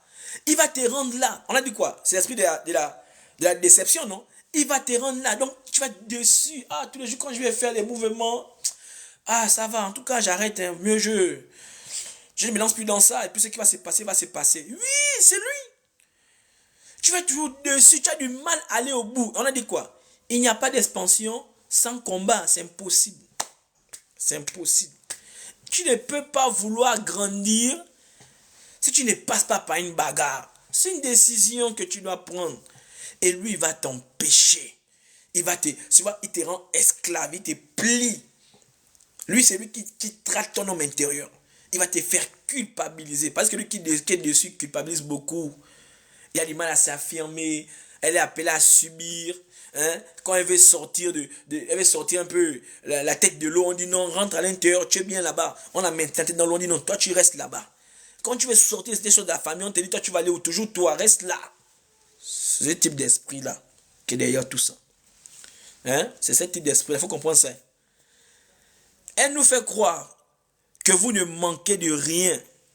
Elle te fait croire que non, tu te suffis. Vous voyez des personnes qui ont un petit travail, qui sont là. On a dit quoi? On a cité non, il est orgueilleux, donc il se suffit de rien. Il croit qu'eux-mêmes sont tout, quoi. Non, moi, je n'ai pas besoin des gens. Moi, dans ma vie, elle finit l'église, elle s'élève, elle ne salue personne, elle part. Bonjour, Andy. Comment tu vas, ma personne? Elle finit l'église, vous voyez, elle s'élève, elle part. Elle n'est pas là pour saluer le frère, saluer la soeur. Elle n'est pas dans ça. Elle finit, elle prend sa voiture, elle démarre, bim, bim. Elle, c'est ses enfants, c'est tranquille. Elle s'en fout. L'estime de soi, elle se suffit elle-même, vous voyez. Elle n'a pas trop le temps pour les gens, même dans la famille, elle n'est pas dedans. Non, moi, je ne les écoute pas. Elle n'écoute personne. Elle, là, elle n'écoute personne. Parce qu'elle a le monopole. Donc, tu vas dire quoi? Tu peux dire quoi? Quelqu'un qui est arrogant, tu vas dire qu'on n'a pas dit quoi? C'est le prince des orgueils, non? Donc, toutes personnes qui sont orgueilleuses, là, vous êtes esclaves d'Adonis. Mais si tu ne sais pas ça, comment tu vas savoir? Voilà pourquoi Dieu dit que je résiste à l'orgueil. Parce que derrière l'orgueil, il y a un esprit caché. Voilà pourquoi Paul a dit quoi? Que vous n'avez pas lutté contre la chair et le sang, mais contre tout esprit. Est-ce que tu as déterminé l'esprit qui s'attaque contre toi, contre ta vie? Tu n'avais pas sorti du péché, mais c'est qui? Lui là seulement, c'est le premier. Hein. Maintenant, imagine-toi qu'on va parler du deuxième. Bon, on va parler du deuxième. Hein. Je vais seulement parler du premier. C'est que je reçu, vous parler du premier seulement. Parce que le deuxième, il s'appelle Oham. Lui là, c'est celui qui incite, qui force et qui pousse. Vous voyez, non, il se complète. Donc, quand on voit des jeunes qui, je vais seulement prendre ça rapidement, quand on voit des jeunes qui vivent dans le péché, ça c'est pas Adonis, ça c'est Oham. Lui te pousse à vivre dans la fornication. Tu sens une puissance. Quand tu ne forniques pas, tu n'es pas en paix. Quand tu ne te masturbes pas, tu n'es pas en paix. Quand tu ne mens pas, tu n'es pas en paix. Quand tu n'es pas en colère, tu n'es pas en paix. Ça, c'est le deuxième roi. Mais je ne vais pas parler de lui. Je vais te donner un aperçu. Et lui, là, il est dans les incitations. Il incite les querelles, les divisions, les disputes, celui. Il te pousse à trahir ton frère. Il te pousse à adorer des statuettes. C'est lui qui est derrière tout ça. Il te pousse et il te force. Voilà pourquoi l'apôtre dit que qui me délivrera, c'est une force. Vous voyez des chrétiens qui aiment Dieu, mais ils ne peuvent pas s'empêcher du péché. C'est plus fort qu'eux. C'est plus fort qu'eux. Il y a une soeur qui m'a dit, j'ai mis la vidéo du papa Marcelo. Il disait que il parlait de laisse l'homme qui te couche, qui ne va pas te marier. Hein? Je te lance un défi. Elle m'a dit, mais comment sortir de là? Vous voyez, c'est dur. Ces personnes-là, c'est la question qu'elles se posent. Comment sortir de là? Elles peuvent faire comme elles font. Au fond d'elles, elles ressentent qu'elles sont prisonnières d'un désir. Elles sont prisonnières des pulsions. C'est lui qui crée des pulsions en vous. C'est lui qui crée des envies en vous. Des envies qui ne glorifient pas Dieu, dans le but de désobéir à Dieu. Ça, c'est le deuxième roi. Mais on ne rentre pas là-bas. Parce que tu ne peux pas attaquer le deuxième roi si le premier roi te domine. Tu vas attaquer, pour attaquer un roi, il faut gagner le premier roi. C'est ainsi de suite. Tu n'es qu'au premier roi, tu vas avoir le deuxième roi. Tu ne peux pas. C'est un protocole, c'est un processus. C'est ce qu'on appelle la marche qui te permet de grandir. Et c'est Adonis là qui maintient beaucoup de chrétiens. Beaucoup de chrétiens. Il faut les voir. Même sur la terre, dans la terre là. Même dans le monde, hein, les fanfarons, hein, les hautains, ils marchent comme ça là. Moi, tu peux me parler. Dès qu'elle a un peu le bac, tu peux me parler. Dès qu'elle a la licence, diplôme, elle se voit non, méga intellectuelle. C'est pas elle. Derrière elle, voilà l'esprit là. Donc, si tu es comme ça là, il fallait commencer à torturer l'esprit du moi. Il faut demander à Dieu de te délivrer. Demande à Dieu de t'enlever cet esprit d'Adonis. Demande à Dieu de te divorcer avec ce genre d'esprit là. C'est important. Hein, que Dieu nous aide à comprendre. Nous sommes en train d'avancer. Hein, nous sommes en train d'avancer. Donc vous voyez qu'il ne faut pas le sous-estimer. Hein, il ne faut pas le sous-estimer. Et nous allons terminer avec le livre de Luc 18. On va faire une étude approfondie dedans. Tu as la Bible, regarde. Nous allons, voilà une illustration pour bien faire sortir dans le monde des chrétiens là. Des chrétiens qui sont attaqués par l'esprit de Adonis. Hein? Prenons Luc 18, versets 9 à 14. Je vais décortiquer ça par la grâce de Dieu. Vraiment, reste attentif. Luc 18, versets 9 à 14. Voilà, ici à ma page. Écoutons ça. Luc 18, verset 9 à 14.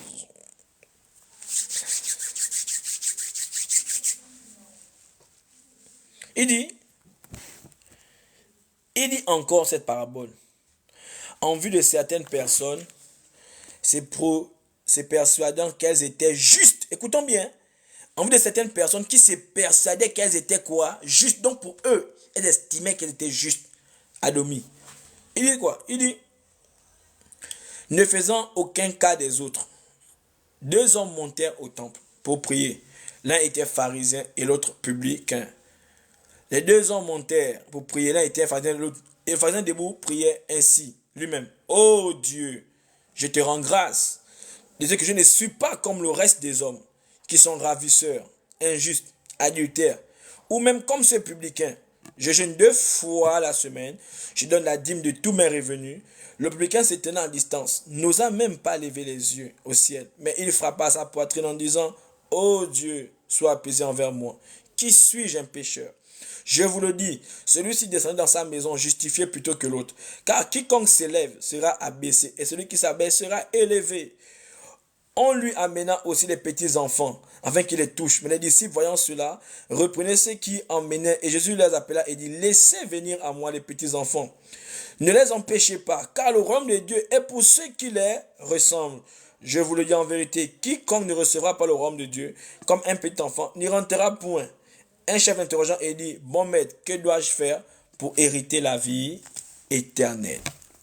Vous voyez, dans ça, on va faire ressortir les 5 piliers de la justice de soi. Dans cette parabole, il y a 5 choses que Jésus veut nous faire ressortir. Nous sommes dans Adonis, les 5 choses que Jésus veut nous faire ressortir. Première chose, quand nous remarquons cette personne-là, une personne submergée dans cette forme de justice de soi se trompe elle-même et fait une évaluation erronée de quoi? De sa personne. Beaucoup de gens se trompent. Beaucoup. Écoutez ce qu'il dit. Il dit quoi? Il dit, oh Dieu, je te rends grâce que je ne suis pas comme le reste de quoi? Comme le reste des hommes. Beaucoup se comparent aux autres. Beaucoup, il faut les voir à l'église. Oh non, celle-là, la soeur là. Non, frère, tu n'as pas le droit de te faire justice soi-même. Jésus dit que pour qu'un témoignage soit vrai, il faut que 2 personnes viennent témoigner. Ce n'est pas toi qui dois rendre justice de toi. Non. Mais regardez combien de fois beaucoup de personnes sont orgueilleux. Non, moi je suis une personne bien, moi je ne suis pas comme les autres. Ils sont toujours en train de se victimiser. Toujours à dire qu'ils sont meilleurs que les autres. Même sur leur statut. Ils sont meilleurs que les autres. Non. Quand tu comprends que tout est par grâce, tu ne parles pas bien de toi-même. Quand tu parles de bien, ça veut dire quoi? Tu ne pas dans le but de rabaisser les autres. Non. Non, ça c'est le type de personnes qu'on rencontre. Deuxième type de personnes qu'on rencontre, c'est des personnes qui sont noyées dans une forme de justice soi-même, se livrent à la comparaison erronée avec les autres. Que dit 2 Corinthiens? Allons-y. Ils sont toujours en train de se comparer avec les autres. Comparer les églises, comparer les hommes de Dieu, comparer ceci, comparer cela, comparer même leur propre père. Ils sont comme ça. Ils sont dangereux. Ils même comparer même leur propre mère. Encore de la convoitise. 2 Corinthiens 10 dit quoi? 2 Corinthiens 10, verset 12. Il dit, nous n'osons pas nous égaler ou nous comparer à quelques-uns de ceux qui se recommandent eux-mêmes. Mais en ne se mesurant à leur propre mesure et en se comparant à eux-mêmes, ils manquent de quoi? Ils manquent d'intelligence. Arrête de comparer ton église à une autre église. Non, là-bas, nous, on est plein. Là-bas, il y a les instruments. Là-bas, vous battez avec les mains. Non, Dieu n'est pas dans ça. Arrête de comparer ta vie avec des personnes qui sont tombées dans le péché. Tu n'es pas en concurrence avec eux. Non, vous voyez le frère là, le pasteur là, lui pêche trop. Et dans les réseaux sociaux, mais regardez dans TikTok, allez-y dans TikTok, il n'y a pas un jour où tu ne passes où on tel pasteur est faux, tel est vrai, tel est ceci. Quand je les écoute parler, tu sais de quel esprit sont animés. Parce que nulle part dans la Bible, Jésus vient dénoncer les gens. Jésus dit quoi? Les gens disent qu'il y a l'ivraie et l'objet. Jésus dit quoi? Laissez-les pousser ensemble. Et c'est à la fin que Jésus va venir à lever. Je ne sais pas sur quoi tu te bases quand tu dis tel est faux. Je ne sais pas. Je ne sais pas si tu étais le conseiller de Dieu et c'est toi qui es placé pour savoir que tel est faux, tel est vrai. Je ne sais pas. Aujourd'hui, dans nos téléphones, les gens passent leur temps à venir. Je ne sais pas c'est quelle étude où on passe le temps à démontrer tel est faux. C'est l'esprit-là qui est caché derrière ça. C'est l'esprit-là qui est caché derrière tout ça là. Aujourd'hui, ils ont rendu ils veulent enlever l'authenticité de la parole de Dieu. Et beaucoup de gens les suivent. Ils égarent beaucoup de personnes. Car en disant tel est faux, tel est vrai, tu fais la publicité de qui? Paul dit que même s'ils sont faux, le plus important, c'est que tant que Christ est glorifié, on s'en fout. Lui-même, Paul dit même ça. Bon, quand toi tu viens dire tel est faux, imaginez-vous quelqu'un qui a 5000 brebis par exemple. Lui est dans le faux. Je vous ai dit quoi? Écoutez-les, mais ne faites pas ce qu'ils font. Jésus lui-même n'est pas venu dire que non. Oh, ne partez pas. Maintenant, toi tu dis, tu es ton ministère, je ne sais pas comment on appelle le bon ministère là, je ne sais pas. Vous passez votre temps à dire tel pasteur est faux, tel pasteur est vrai, tel pasteur n'est pas bon, tel pasteur est ceci. Bon, quand on fait ta publicité là, vous faites ta publicité de qui? De Dieu et de Satan.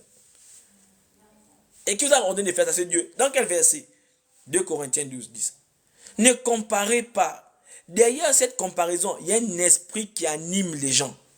Mais si tu n'es pas enseigné, et beaucoup de chrétiens parfois participent à certains péchés comme ça. Il faut les voir sur les statuts, ils prennent des vidéos, ils prennent des vidéos, ils mettent ceci. Vous voulez, bon, vous êtes ce que vous faites là, ça, c'est une campagne d'évangélisation. Dieu a recommandé ça. Mais comme on ne connaît pas, on est suivi par la foule, par le mouvement. Derrière tout mouvement, il y a un esprit. Même derrière le vent.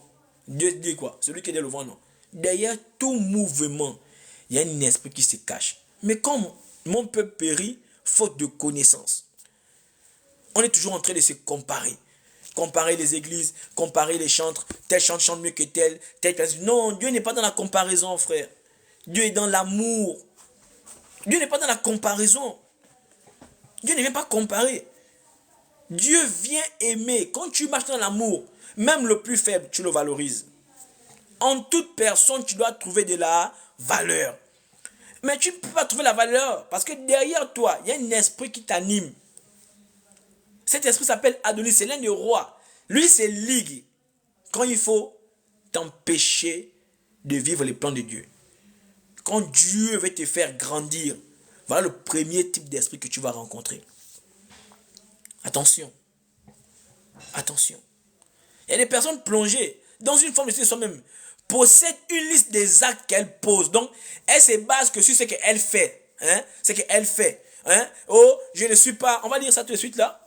Dans le même verset, on revient dans Luc. On a dit comment travailler dans Luc. On est en train de terminer dans Luc 18. Écoutez ce que le monsieur dit. Il vient prier à l'église. Et lui, il s'est focalisé. Donc, il s'appelle juste. À cause de ce qu'il ne pose pas comme acte. Qu'est-ce qu'il dit? Il dit rapidement, voilà. Aide-moi, Seigneur. 2 personnes, un pharisien. Oh Dieu. Je ne suis pas comme le reste des hommes qui sont des ravisseurs. Écoutons bien. Il dit maintenant quoi? Je ne suis pas comme le reste des hommes qui sont des ravisseurs, injustes, adultères, ou même comme ces publicains-là. Lorsque ta sanctification devient une pierre d'achoppement, c'est plus une sanctification. Lorsque ta sanctification pour toi est une comparaison, frère, elle n'est plus la sanctification de Dieu. Ça, c'est ta sanctification à toi. Vous voyez qu'il vient dire, je ne suis pas comme. Moi, je ne suis pas comme les autres. Moi, j'ai fait ce que je veux. Moi, la Seigneur, regarde ce que j'ai fait. Je ne suis pas comme ce monsieur publicain-là. Beaucoup sont comme ça dans l'église. Voilà pourquoi dans les églises, les gens marchent par intérêt, par classe sociale, par prétention, par arrogance, par suivisme. Je n'aime pas quand tel prêche. Moi, je n'aime pas trop l'écouter prêcher. Et moi, quand je prêche, ouais, non, je ne suis pas comme les gars que vous voyez sur TikTok là. Moi, quand je prophétise, je suis différent des autres. Moi, le moi parle toujours de lui, l'estime de soi. Lui-même, il apporte ses jugements uniques. Lui-même, il est toujours plus que les autres. Il est moins que les autres. Il est meilleur que les autres. Il possède plus que les autres. C'est lui l'homme du moment. Il se donne même les noms. Celui qui a la révélation du moment. Celui l'homme du moment. Celui que Dieu a choisi pour sortir l'église. Et même, il se donne des noms. C'est là. Voilà les esprits qui les commandent, qui les guident. Je ne suis pas comme. Hein, des personnes qui disent, ce sont des personnes qui se basent sur le péché qu'elles n'ont pas commis. Oh, si tu n'as pas forniqué, par exemple, oh, moi, il faut voir comment connaît les fornicateurs. Oh, moi, oh, jamais. Jamais. Moi, la fornication, moi, c'est pas dedans. Oh, les homosexuels, oh, moi, jamais. Il ne peut pas marcher avec un homosexuel qui s'est converti. Il ne peut pas marcher avec un ancien homosexuel qui s'est converti, qui prêche. Quand l'autre pasteur fait le témoignage, il était homosexuel. Oh. Lui, son péché n'est pas comme les autres. Le péché des autres dépasse. Comme il n'a pas commis ça. Donc voilà pourquoi il condamne ça. Hein? Comme il n'a pas commis ça, non, il se permet de condamner ça. Dans l'église, ils sont comme ça. Ils sont comme ça. Que Dieu nous aide.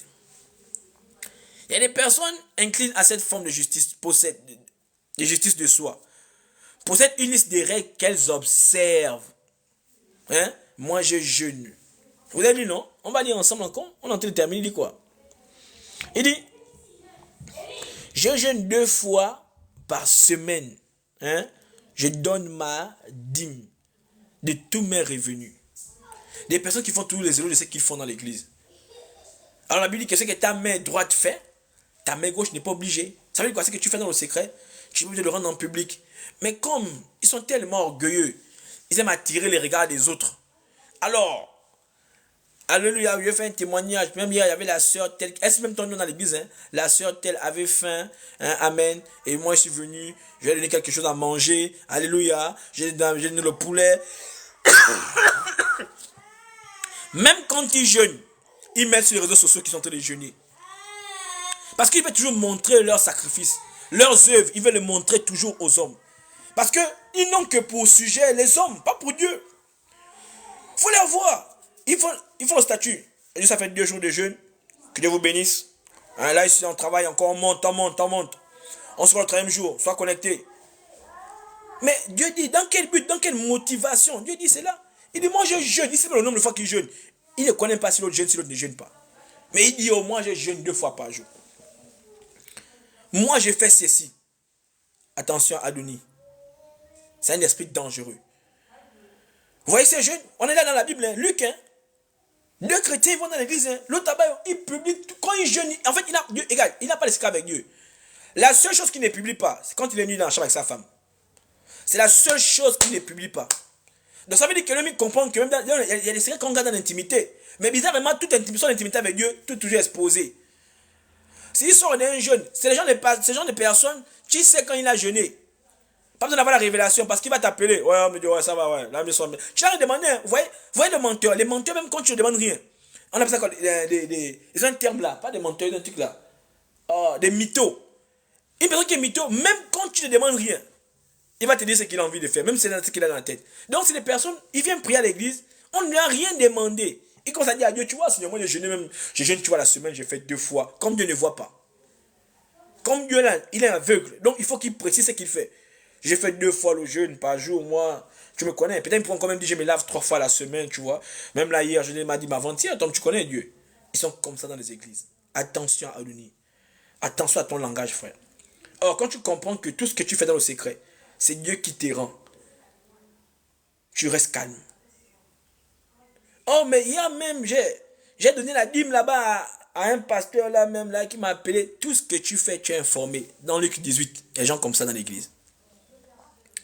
Les gens comme ça dans les églises. Qui disent tout ce qu'ils veulent. Je répète bien.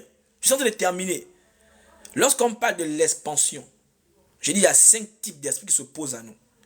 Mais je ne suis que dans le premier esprit. Mais Dieu, je ne pourrais pas vous parler ici sur TikTok dans les 5 esprits, non. On va se mettre de parler du premier esprit. Et dans le premier esprit, pour vaincre le deuxième esprit, parce que le deuxième esprit est encore plus fort que le premier. Alors quand Jésus a dit quoi? Que lorsque les esprits sortent d'un corps, hein, quand il vient, il va prendre 7 plus graves que lui. Donc, quand tu réussis à vaincre Adonis, rassure-toi, n'allez plus tomber. Parce qu'il va aller maintenant prendre le deuxième qu'on appelle Oham, que je vous expliquer tout de suite. Et lui, quand il lui vient inciter, forcer et pousser. Voilà pourquoi c'est un des démons qui travaillent trop la jeunesse, le démon des sexes là. Vous voyez, les démons, les jeunes ont du mal à ne pas se masturber, à ne pas vivre sans faire la fornication. Celui qui te pousse à faire l'adultère. C'est même le démon qui s'est manifesté à Jésus, qui a poussé à avoir faim. Écoutez ça, hein? La Bible dit qu'après 40 jours, la Bible dit quoi? Il était tenté par le diable. Tenté. Donc, l'envie que Jésus a de manger là ne vient pas de lui-même. C'est le diable qui le tente pour que ça sorte en Dieu un besoin et qu'il propose à Dieu une solution. Donc, le même diable peut te proposer d'aller faire la fornication et te proposer d'avorter comme solution. Oui. La Bible dit que dès que Jésus lui fait, bizarrement, il apparaît. Ça, on appelle ça le deuxième type d'esprit. On appelle ça Oham. C'est un prince.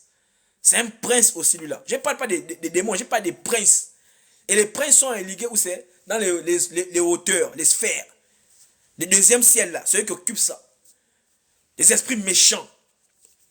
Ceux-là, ils sont là pour bloquer des familles. Donc, si ta famille a pas le mariage, pour sortir de là, c'est le premier démon, c'est des princes. Et lui là, celui qui a rencontré Jésus, qui a mis en Jésus la faim. Et le diable a dit quoi? Si tu es Dieu, transforme cette pierre-là en pain. Comme il tentait Jésus, cette personne a la capacité de te mettre des idées. Le deuxième esprit a cette capacité de te mettre des envies. Et les envies que tu as, qui n'émanent pas de Dieu. C'est lui, c'est cet esprit-là. Mais donc, je ne peux pas te parler de ça si tu n'as pas d'abord vaincu le premier esprit. Maintenant, si on va au 5, le dernier esprit, tu connais de qui il s'agit? Le troisième esprit. Lui là, le troisième esprit, c'est l'esprit qui te rend impoli. Vous voyez des gens sur les réseaux sociaux qui parlent des mots grossiers sans gêne. Et ils sont sans gêne. Ça, c'est le troisième type d'esprit. Il a aussi un nom. Lui, il est tellement vulgaire. Vulgaire. Vous voyez que même dans les chaînes, il y a des chaînes des films porno où il n'y a pas de code. Tout ce qui est tend vers la vulgarité. Dans les clips aujourd'hui, il n'y a pas un clip où les femmes ne sont pas nues, ne se dénudent pas. Hein? Tout le monde est dénudé. Les films, il n'y a plus de films sans action où les gens sont nus. Vous pensez que c'est qui? C'est le troisième type d'esprit. Vous voyez pourquoi? Pour rentrer dans l'expansion, dans ton ministère, tu vas affronter ces esprits-là. Cet esprit, quand il sentait que Joseph a vaincu le premier esprit. Joseph a vaincu le deuxième esprit. C'est ce troisième esprit qui se manifeste à Joseph à travers la femme de Potiphar, qui vient en couche ensemble. Samson, vient en couche ensemble. Cet esprit-là qui a atteint Salomon avec les femmes, le désir, les envies. Attention, frère. Voilà pourquoi l'apôtre Paul dit à Timothée, fuis les passions. Il explique des différents types d'esprits dans Éphésiens. Différents types d'esprits, mais quelles sont leurs caractéristiques? Tu ne connais pas. Voilà pourquoi nous, les hommes de Dieu, cet esprit-là se ligue beaucoup envers nous au travers de la prostituée, le sexe, les envies. C'est lui qui se bat dans les pulsions, dans les envies. C'est lui. Tu auras un homme de Dieu qui est tombé dans l'adultère. Oh, le papa là, comment il a fait? C'est pas lui. C'est parce qu'il a baissé la garde. Donc, on revient au premier esprit, on était terminé. Des personnes, quand ils jeûnent, c'est plus dans l'intimité. Tout le monde au courant que papa en jeûne. Pasteur Chanel est en jeûne. Parce que le jeûne est public. C'est différent du jeûne de l'église. Mais le jeûne individuel, ça doit être personnel. Parce que je dis quoi? Rentre dans ta chambre. Ton père, qui est dans les lieux secrets, il te voit. Ce jeûne-là, c'est ce qu'on appelle l'intimité, comme tu as avec ta femme. À chaque fois que tu jeûnes, ça veut dire que tu es en train de te mettre avec l'époux. Mais est-ce que tu peux te mettre, est-ce que tu peux mettre nu quand tu es avec ta femme? Non. Pourquoi? Parce que c'est votre intimité. Mais quand tu es aussi en jeûne, ça doit être l'intimité. Alors ce monsieur dit quoi? Je jeûne 2 fois par jour. Bon, vous-même, dites-moi. Ça, c'est quel genre de prière? Vous-même. Ça, c'est quel genre de prière? Dites-moi un peu. Que Dieu nous aide. Vous voyez? C'est très important. Vous avez Matthieu 23 aussi. Jésus dit quoi? Jésus dit malheur à vous pharisiens. Eux s'est glorifié parce qu'ils vendaient, ils donnaient un peu la dîme de certaines choses. Il dit que non. Vous ne devez pas seulement faire cela. Vous devez aussi faire autre chose que ça. Mais ces personnes, ils ne se vantent que des actes qu'ils accomplissent.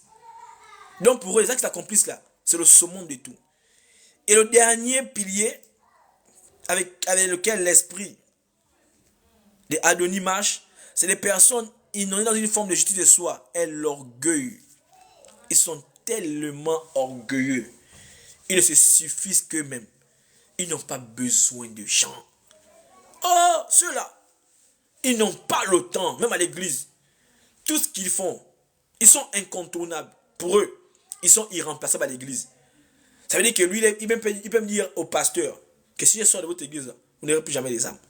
Et quand ils parlent, quand ils sont sortis quelque part, quand vous les rencontrez, tu vas entendre toutes personnes avec qui ils sont séparés, les personnes ne sont plus heureuses. Le bonheur des autres dépend que de lui. Mais tu as remarqué, non, depuis que je ne prie plus avec eux, tu as remarqué que non, leur flamme est un peu éteinte. Tu as remarqué que non, depuis que je ne marche avec le frère tel, il est tombé. Tu n'as pas remarqué que non, depuis que la sœur tellement laissée, elle sombre. Ça veut dire que eux, ils sont la lumière des autres. Mais malgré ça, leur vie ne réussit pas. Ils vont d'échec en échec, mais eux, ils ont toujours ça. Son caractère, on ne peut pas le changer. Il est irréprochable. On ne le porte pas correction.